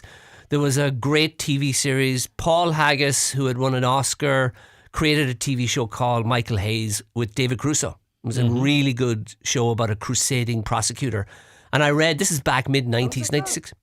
Michael Hayes was the name of it. It was excellent. Channel 4 showed it on Monday nights at 10, he said, throwing out facts that I shouldn't remember. But and I remember reading at the time that Rudy Giuliani was a big inspiration for this, because he was, before he was the mayor of the city of New York. He was a crusading prosecutor, and he cleaned up Times Square. He got vice and prostitution out of Times Square. He went after the five families. He was celebrated. And he was the mayor for 8 years. And then he ran for president. That didn't go very well. And then he came big into the prominence of the public eye during the first Trump administration. And this book by Michael Wolff, saying the word book again, I'm very conscious of it now. Don't be conscious. Yeah, but just Michael Wolff has written a lot about that administration, and he's an acclaimed author, and he's a columnist on a variety of different, and there's a long list of them here in front of me. It's not that important. But anyway, so this is a story of that downfall, and he focuses very much on the post-mayoral life of Rudy Giuliani. So I was a bit disappointed because the book is the tragedy, but he doesn't really set up the downfall. He assumes that we know a lot of the good stuff. I thought going into this, it's about 3 hours long, I thought going into this that I might hear more of what he did that was great, but it doesn't pick up. It just picks up, it alludes to what happened. That's when it was amazing. Great. It is. A lot of people nowadays only would know him. Is it a second book? From the No, it's not. But that's a great point. It just happens. It'd be the first at least the first one or two. It chapters sort of or alludes. something in Maybe it. there's a book out there that's seen as the ultimate. Maybe, yeah. But this isn't that book. It really does focus on the last 20 years, basically. The cutoff point for this is 2020. This is when this came out, so it's not up to date. But so it basically, there's three things. I think there are three areas of this book that I think are the gist of it. It's obvious that he has access to inside information. It's obvious that aides or assistants or people have talked. So he is able to give us insider conversations. For example, Rudy Giuliani and Roger Ailes were very close friends. He was the Fox guy. He was the guy who was disgraced at Fox for being a perv and for his whole thing. What's his name again? Roger Ailes. Roger Ailes, yeah. Okay, yeah. And that was a big downfall. And we get to hear their words basically verbatim. He puts it forward, and we can hear a lot of that stuff. So some of the book is that. About a third of it is stuff that he obviously hears, and that's fascinating. You get to hear those conversations repeated, and you get to hear some of the stuff that was going on with Steve Bannon in the Trump administration, and you get an idea of how the insiders in the White House thought of Rudy, and they all thought Rudy was a bit crazy and a bit of a wild card. And there's some very funny anecdotes as to how he behaved and what he did, catching them by surprise, because he just was somebody who wouldn't go away. It's a bit like me in Highland Radio. Because Bronwyn doesn't lock the door, I show up every Friday and I get in, and then I'm in the building, and Caroline really has no choice. That's kind of a thing. So kind of Rudy's my hero in that way. A third of it is that. Then there's other sections where he doesn't have insider information. He doesn't have any idea what Rudy and Trump talked about behind closed doors, and he makes that clear. So there's sections where we just don't know. We can only assume. And the last section of it, which I didn't enjoy as much, is a lot of it is very opinion based. He's given now. He is an expert. I grant that. But at the same time, a lot of it is just opinion. He's quite hard on Rudy. Now, by all accounts, Rudy deserves it because some of his dealings were blatantly illegal. Is he a sympathetic character? No, Rudy not in Giuliani? this book. Not in this book. I mean, that's one of the things I was surprised at the end of it, and I listened to good chunks of it twice because I really did enjoy the book, even though it wasn't what I expected. But I didn't feel the tragedy thing was earned in the title, because I just felt it was one-sided. It was just, these are all the bad things that this guy did in the last 20 years, and I felt there's more to the story. I don't think there's a market in America for a balanced book Maybe. on major political characters. Maybe. I think you're Yeah. going to have to preach to your echo chamber to sell the copies. I Maybe did that's enjoy it for what it is, I suppose, and it is fascinating to hear some of the stuff. Like, I didn't realise just how badly respected he was inside the White House, how people like Steve Bannon and others looked at him like, well, it's this guy again. Oh, God, it's this guy again. So you say it's 3 hours. How big a book would that be? They didn't. That's a very small book. 3 hours. Yeah, Oh it is. God, yeah. And what's interesting about this is there isn't a print version, although he does write print. He was Audible. This is on Audible. Okay, gotcha. And he was commissioned or he An pitched it or average whatever. book is like 5. Yeah, I was that sounds. thinking Yeah, it seems quite fleeting. Yeah. Okay. So it is interesting. Is it available anywhere else? Because Audible's a subscription. It is subscribed. Yeah, you get a free trial though. You can go in for a free trial. I'm not aware of it. I didn't see it on Spotify as the most obvious. Might turn up there, and yeah, and also I've been sourcing other podcasts. I've actually sourced a whole load for the next few weeks on Podbean, which is very good as well. Podbean's lots of, but I haven't seen it anywhere except Audible. But I do, for anyone who's into this kind of stuff, it's good. but it won't maybe offer a huge amount that's new. If you're already in this, if you're already reading up on these people, you won't be overly shocked. Some of this stuff I knew. If you are the type of person that wants considered unbiased stuff, you're not going to get that. No, it is one-sided. Yeah. All right, brilliant stuff. Back with our next guest, Caroline Harvey. In fact, after this break. The 9 till noon show is brought to you by Letterkenny Credit Union, offering low-rate car loans with fast approval. Apply online at letterkennycu.ie or in office today. Are you worried about trees on your property? Northwest Forestry Services Ballybuffet are fully insured and have over 40 years experience in dangerous tree removal, tree felling, surgery and stump grinding. For peace of mind, call Northwest Forest Services Ballybuffet for a no obligation quotation on 91320033.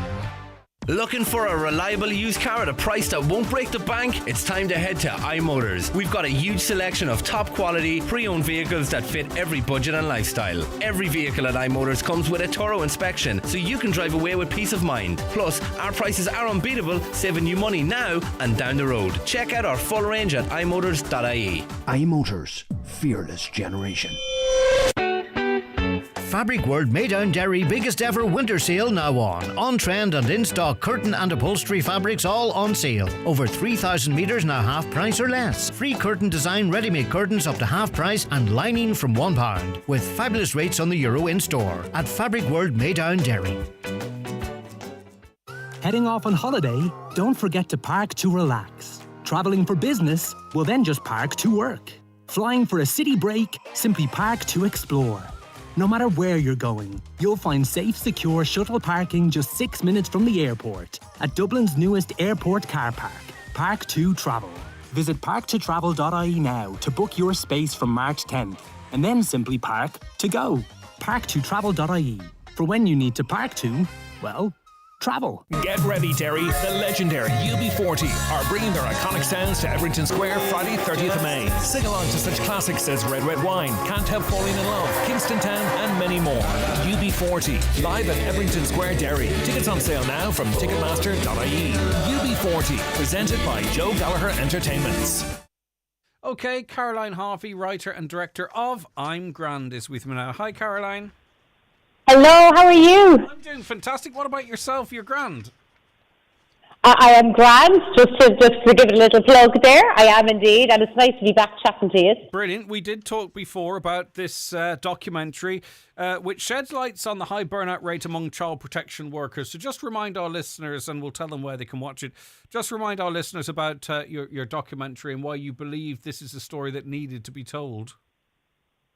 Yeah, so I had done a lot of research with Shane Dunphy, who wrote the best-selling book, Wednesday's Child, and we had adapted that into a short film. And with that research, it kept coming up about, the human cost of caregiving and the high burnout rate. And it was just, to me, it was mind-blowing. I didn't realise the extent of the issue of social care and how badly broken the system was. And this documentary then came from that research, and it just wanted to shine a light on the human cost of caregiving and systemic apathy and, the power of kindness in the face of those changes that people, just genuine kindness and connection can still help people within that. And that to me was just something I felt like I really wanted to tell a story about. Yeah, and it's forming part of an interesting festival. It's Scanna na Man, which is taking place in Bundoran. And the thing about this, like I'm Grand and the other things being shown, it's all from women. Yeah, so we are a part of and in association with Féile na Man, which is really exciting. So Scanna na Man obviously is a female-led film, so that's our angle. So we've got really exciting films with this festival that are just, and it's not just for women. Like, these stories are, socially relevant issues, really playful films, comedies, documentary, music videos, all just female-led, and they're really strong and all from award-winning filmmakers. Yeah, they cover all different, music videos, drama, whatever it might be, but the common thread is that they're female-led films. It's not necessarily a reference to the subject matter or the content matter of the various different programs, etc. Yeah, exactly. And a lot of the the themes in this are just kind of social commentary, socially relevant issues, which is great. You know, it's for filmmakers or just people that like stories. You know, it's pretty much open and will resonate with everybody, you know. Brilliant. So it's all tomorrow, Saturday the 1st of February from 12:45 at the wonderful surroundings of Eclipse Cinema in Bundoran. So how do the public engage with it? Do you buy tickets in advance? Do you turn up on the day? Or what, you know, how if someone's interested in this, how do they attend or get involved? Yeah, so if you want to buy tickets, you can pop onto the Fail in the Man website and you'll find us under Scanan the Man, or you can go directly onto Eventbrite and type in Scanan the Man, you'll find us there. But you can also, now it probably will sell out. All our festivals have sold out in the past. Bro. But if you're like me and you hate websites and you hate booking stuff online, if you want to pop your head down to Eclipse and buy a ticket on the day, you can chance it. But I would say you're better off, as it will most likely sell out, to pop your head, if you can, get onto the website on Eventbrite or on Fail in a Man and get your ticket ahead of time. Yeah, and am I correct in saying admission's €5? That's for one particular show or across the board, or? Yeah, it's with €5 for Scanan the Man's programme. That's the one at 12:45, and that lasts about an hour and a half. So that's the 8 short films that will be screening at that one for the €5. So it's less than a pint. Yes, indeed, much less. And in case I haven't made it clear, I'd say half the price. Yeah, and in case I haven't made it clear, Scanan the Man is part of the Fail in a Man Festival in Bundoran. The part we're talking about starts at 12:45. Tickets for that part of the wider programme are available and may well sell out. They have elsewhere, and why wouldn't they here? Caroline, best of luck. Thanks. Great to chat to you again. Lovely chatting to you. Thank you so much. Bye-bye. Take care. Fionnuala, Miss Austen on BBC One. This is more of a heads up than anything else because it is starting this Sunday. And I am a huge Jane Austen fan. She's my favourite author of all time. Nothing beats Pride and Prejudice. I'd say I've read it about 15 times in my life. That's amazing. When my grandmother first gave it to me when I was probably about 14 or 15, it was one of those kind of books that... It's like a duvet, you know. It's one of those books that you can just if you're kind of in a point of the year that you're like thinking, ugh, you bring your Pride and Prejudice with you and just reading. Oh, it's so lovely, and it's just a really lovely book. Her other books are equally as good, but that is my favourite one ever. And this is about a little bit of a controversy that happened not long after she passed away. And it's with regard to her family and her extended family. And there was a whole situation where her books had really taken off. And in it, you know, you have to think about the time when, you know, initially women were supposed to be writing under men's names and people wouldn't consider women being capable of writing books and that kind of thing. But by the time she'd passed away, it was all starting to turn around and they wanted to do an autobiography of her. And they came to her sister and they were looking for letters that she had written, you know, to get her deep insights and all this kind of thing. And her sister destroyed most of the content that she had because she didn't want it to be getting into other people's hands. So it's all about that and kind of like that. I know it's done in a drum. This is done in a drama thing. It's not anything that I know much more information outside that. Keely Hawes is in it, who, in all fairness, she rarely puts her name to anything that isn't a good watch. And you know, give the BBC their due. When they do a period drama, they do a period drama. You know, they usually knock it out of the park. So I'm really looking forward to it. It's on after, you know, Call the Midwife again. Complete fluff that is just like, you know, a little bit of a wraparound when you sit and watch the nuns and we know what you're doing. Poor Sunday women evening. having babies. So yeah, all right, that's it. Stuff. That's my Sunday evening all set. All right, that's coming up. Adji is going to be taking part in. He was aiming to be one of the acts to impress at Eurosong 25. And represent Ireland at the 2025 Eurovision Song Contest. Adji, good morning to you. Great to see you again. How are you getting on? Good morning, Greg. I'm good, thanks. Good stuff. Right, so talk to me why you decided to throw your hat back in the ring. Yeah, so I did do it 2 years ago. I was in with my song Too Good For Your Love, and it was a great experience, but I don't think I thought after that I would do it again. It wasn't really in the cards. But myself and my sister, who's also here, by the way. Hi. We Hi, Jenny. Hello. We started writing this song earlier this year or last year, And yeah, we just kind of finished the track, and I don't know what came over us, but there was a wave of, do you know what, this could be a really good song for Eurovision. And I think once we had the notion to do that, it kind of like spiraled from there. You know, we've got a producer who's kind of, you know, works with Eurovision stuff, submitted the song, it got selected out of 300 again. And here I am. So yeah, it's exciting. This time I think I'm definitely back with yeah. When you sort of say, actually, when you sort of say, right, this song could do well in Eurovision or fits Eurovision, it's hard to judge it, isn't it? Because it's hard to know if they're going to go for something, you know, boppy or dancey, or if a ballad's going to sweep the boards. It's just getting hard now to sort of identify what might work on the night. Do you know what? There's no formula. Everyone gets asked that question. I got asked it so many times. Nobody knows. And like, what's interesting, sometimes it's not even just about the song. It really is about the performance too. You know, and I don't know. I think what I think is it's kind of like there's a lot of, I don't know. My theory on it is the better performances are the ones that tend to sort of evoke some sort of emotion from people. Yeah, I think I agree with you. I think the performance is incredible. And it's either a massive production or it's something incredibly stripped down and personal connection with the audience. There doesn't seem to be anything in between, does there? And you're obviously going to go for the bells and whistles. Yeah, I think we're definitely bringing something to... Not bells and whistles then, Adji. I was hoping it was going to be... I want to say hello to Jenny. Jenny... Horns and fiddles, actually. Oh, brilliant. Jenny, what was your role in this in working with your brother? Sorry? What was your role in this working with your brother?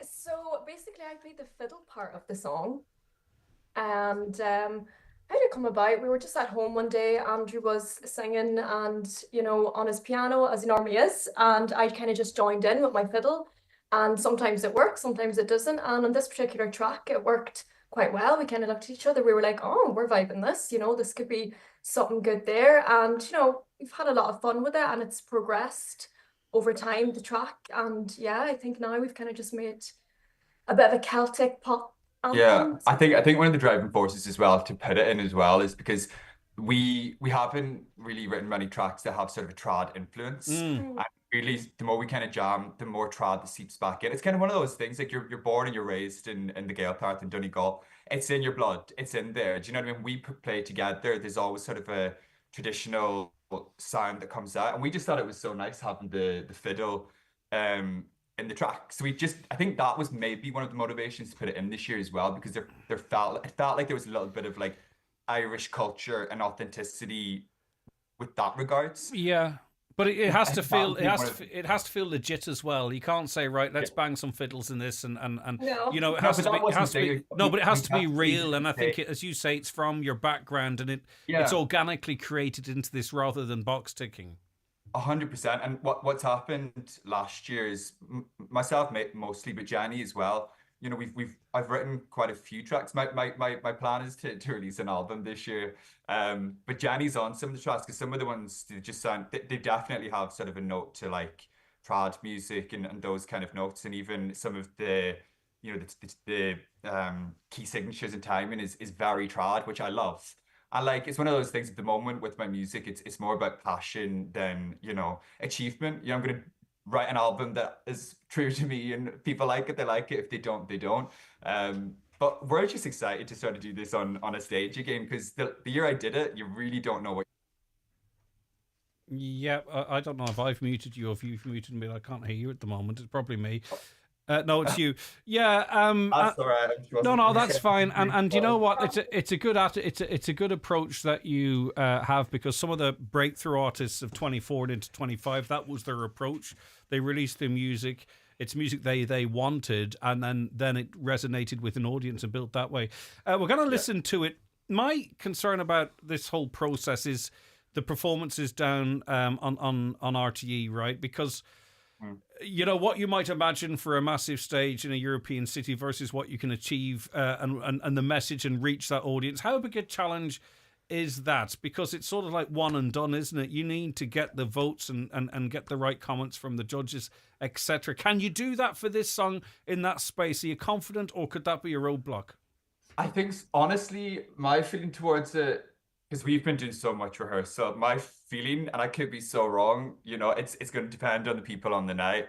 is I feel like we're going to make the song come alive more with the performance rather than it just being a track stand to the song. I do feel like when they see the performance live, hopefully people will connect more with the track and they'll be able to sort of, you know, vibe with it more and kind of get what we're trying to do.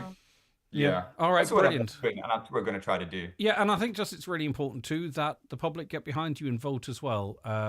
You know, we've a huge amount of people across the Northwest. It'd be great to have another Northwest representative. And why shouldn't it be you, Adji? Thanks so much for joining us. Best of luck with everything and continued success with your career and with your album release. And it was lovely to touch base with you, Jenny. Thanks so much for joining us as well. Thanks, Greg. All right, take care, guys. Have a wonderful one. Let's hear a bit of it. This is Adji, Run Into the Night. What do you think about this? The 9 till noon show with Letterkenny Credit Union. Simplify your debts with a debt. Press the wrong button.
We'll be hearing much more of that, I'm sure, over the next wee while. It is not selected for the Eurovision yet. It is one of 5.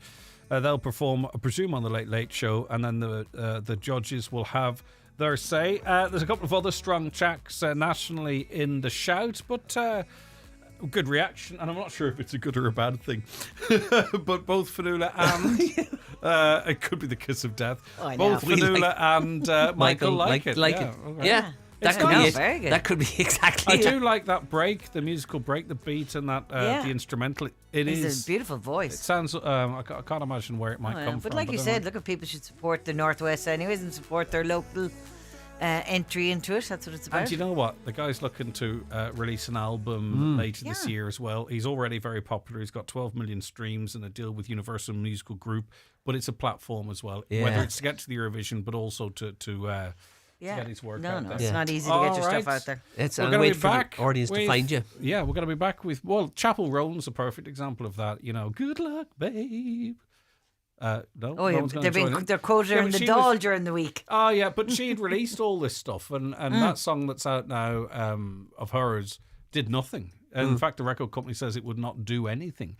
But there she is now, super successful, and the same could happen to Adji. Back after the break. The 9 till noon show with Letterkenny Credit Union. Simplify your debts with a debt consolidation loan from Letterkenny Credit Union. Call us on 074 910 2126 or apply online via our app or in office today. All I want is my favourite bowl, Flavin's porridge to warm the soul. Such a creamy spoonful, oh, wouldn't it be lovely? Creamy porridge is what I'd like. That and a baby that sleeps at night. Oh, wouldn't it be lovely? Lovely, doubly, lovely. Only Flavin's double bake their oats for creamier porridge. With the phasing out of R32 refrigerant and heat pumps, discover next generation comfort with the new award-winning Grant Airona R290 heat pump, delivering exceptional performance with quiet operation. The Grant Airona R290, heating for the future. Think heating, think Grant. Visit grant.ie. For all you hard workers and multitaskers, those who come to work with big ambitions and bigger ideas, and all you legends of the trade, however you get the job done, there's a Volkswagen commercial vehicle for your business. Choose the new Transporter, Caddy Cargo, Crafter, Amarok, or the all-electric ID Buzz Cargo.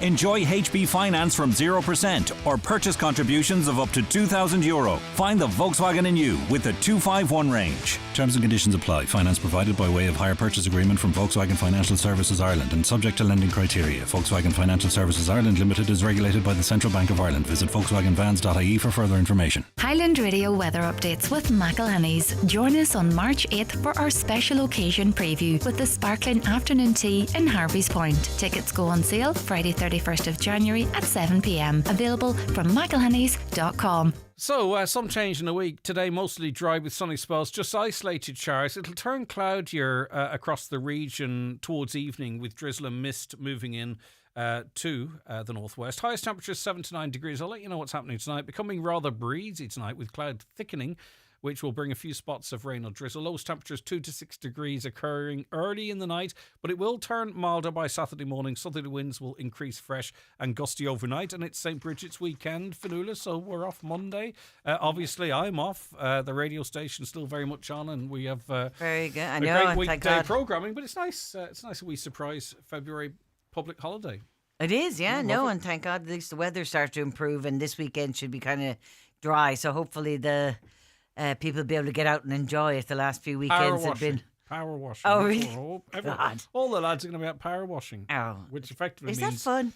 Well, no, what happens is, right, you go out to the concrete, you get your power washer out that you bought for 85 quid, you do one white line up the middle, and then jack it in. That's just jack it in, because you realise power washers are great, but unless you have a proper one, you're wasting your time. Actually, that's just my experience. That's your experience. Other people are probably better at it. I have to say, I have never pulled out a power washer. And then thought, you get a power wash, then you make the shape of a willy, and then go back into the house, and then that's it all Okay, finished. you sold me on power washers. That sounds like the best crack, yeah. I don't like it. It's like Joe Jeffrey keeps saying to me about the car. But sure, you can go down to so-and-so and just wash it yourself. I was like, oh, God, no. Yeah. Don't get involved in that kind of thing. No. I know what you're saying. The washing the car, though, you wash the car on the roads and when you buy the beach and all, and half a day later it's wrong. It would have to be, yeah, it would be, It yeah. has to be, yeah. It has to be, yeah. You have to do it yourself because you simply couldn't. It's different for you. You're a townie now, Fionnuala, but you know, for those washing the sticks, you have to do it yourself, or else you'd be out a fortune. Right, so we will talk next to who? Subservience on Netflix. We'll do a telly one mixed up with you. Sure, with an sure. Audible book. And now we've got a film, or is this as a programme? This is a film. Okay. Film. Love the way you speak. It's not a book. Or a book. It's a film. It's a book. Right, what is it? What's it about? It's a film, and it's Megan Fox. I like Megan Fox a lot. For obvious reasons, but I do like her a lot. Best thing about the Transformers films, I'm waiting for side eye from Fionnuala here. She was Megan was in where she played an android. This is it. That's it. Oh, is this This is it? it. Yeah, this is it. So basically, crap. it's. I've seen this. Have you seen this? Yeah, it's got terrible. loved it. Do you I did. know the way they have to when they're being? She's an android, really, so they have basically the to- story for any people who haven't seen it. Subservience is on Netflix, and it's a film about it's obviously set slightly in the future. It's like an extended episode of Black Mirror. It's a father and his he's got 2 kids. His wife is unwell. She's in hospital, and so these artificial intelligence androids, these cyborgs, these robots are available and people can buy them, and he buys this upgrade one, this really great one. And the idea is that she's about the house and she's helping with the kids, and there's a nice bit of clever storytelling in here because he kind of messes about with her. He wants her to watch Casablanca with him, but she already knows everything about it, so he kind of explains to her, he talks her through just rebooting her memory and wiping that bit, and that opens the door on a few things where she's able to remove certain parts of her own programming. And her priority becomes, and this is it in a nutshell, her priority becomes his well-being. That's the important thing because he's the primary user. It's like a very computer way of looking at a computer. So his well-being is her primary concern. And by the midpoint in the movie, it's obvious to us that she sees him worrying about his kids and worrying about his sick wife as a threat to his well-being. and it looks like she's going to do something about those annoying kids and that annoying missus. And I really enjoyed this, and I was rooting for her all the way because she's hot. She's hot. I just like her, and some morally questionable decisions taken by the husband, and also yes. Why would you land home with this, like not like a little metal robot, this fit? Oh, she's gorgeous, yeah. Yeah. I think it's not. I don't think it's a film. Would the wife not go, excuse me? She did. No, yeah, but she's she's sick in hospital. Yeah. And he happens to bring home her. 10, the yeah. equivalent of the teen. With all. But I think, would it be fair to say that you've seen it? Would it be fair to say that it's not a film you're meant to overly analyze? It's there's nothing new in this film. Like no, it's not at the end of the program. There's nothing new in this film. Yes, exactly. Okay, there's nothing new in it. Except it's a good watch. And you've seen it. It's not a documentary. You've seen this story done before, better and smarter. Okay, but Megan Fox is hot. Actually, Meg was good. She was hot. Yeah, not Meg. There's No, another Meg. one with exactly Megan. Sorry. Right, Yeah. Fanula. Listen, you're not back next week. You're No, taking a I'm well. here. Are you? No, I'm here next week, and She's then back I'm again next week, Caroline. She is here next week. Can't make up her mind. I always said I was here. No. You've given Caroline 50 different dates. No, I told You her have. I wasn't here last. I wasn't here last Put your week. fingers down. And That's I'm here your for. boss. Stop putting the fingers down. I said I'm here for 2 weeks, and then I'm gone. Right. Okay, well, listen, we'll enjoy you next That week. sounds like a Mike country and Mulledy, western you're song. going nowhere. You're going to be the steady Eddie. Between now and next week, I'm going to read lots of books just to annoy you. And No, it doesn't annoy I me know, at all. I'm only joking. Like, Lads, take care of yourselves. Thanks so very much. Enjoy All your right. St. Bridget's weekend. Have a nice and weekend, that goes everybody. out to all the listeners as well. Thank you so much for your support all week. We'll be back on Tuesday morning at 9 o'clock, but there's a great lineup of programming right throughout the weekend on a Monday as well. So make sure you stay tuned to your number one local radio station, Highland Radio.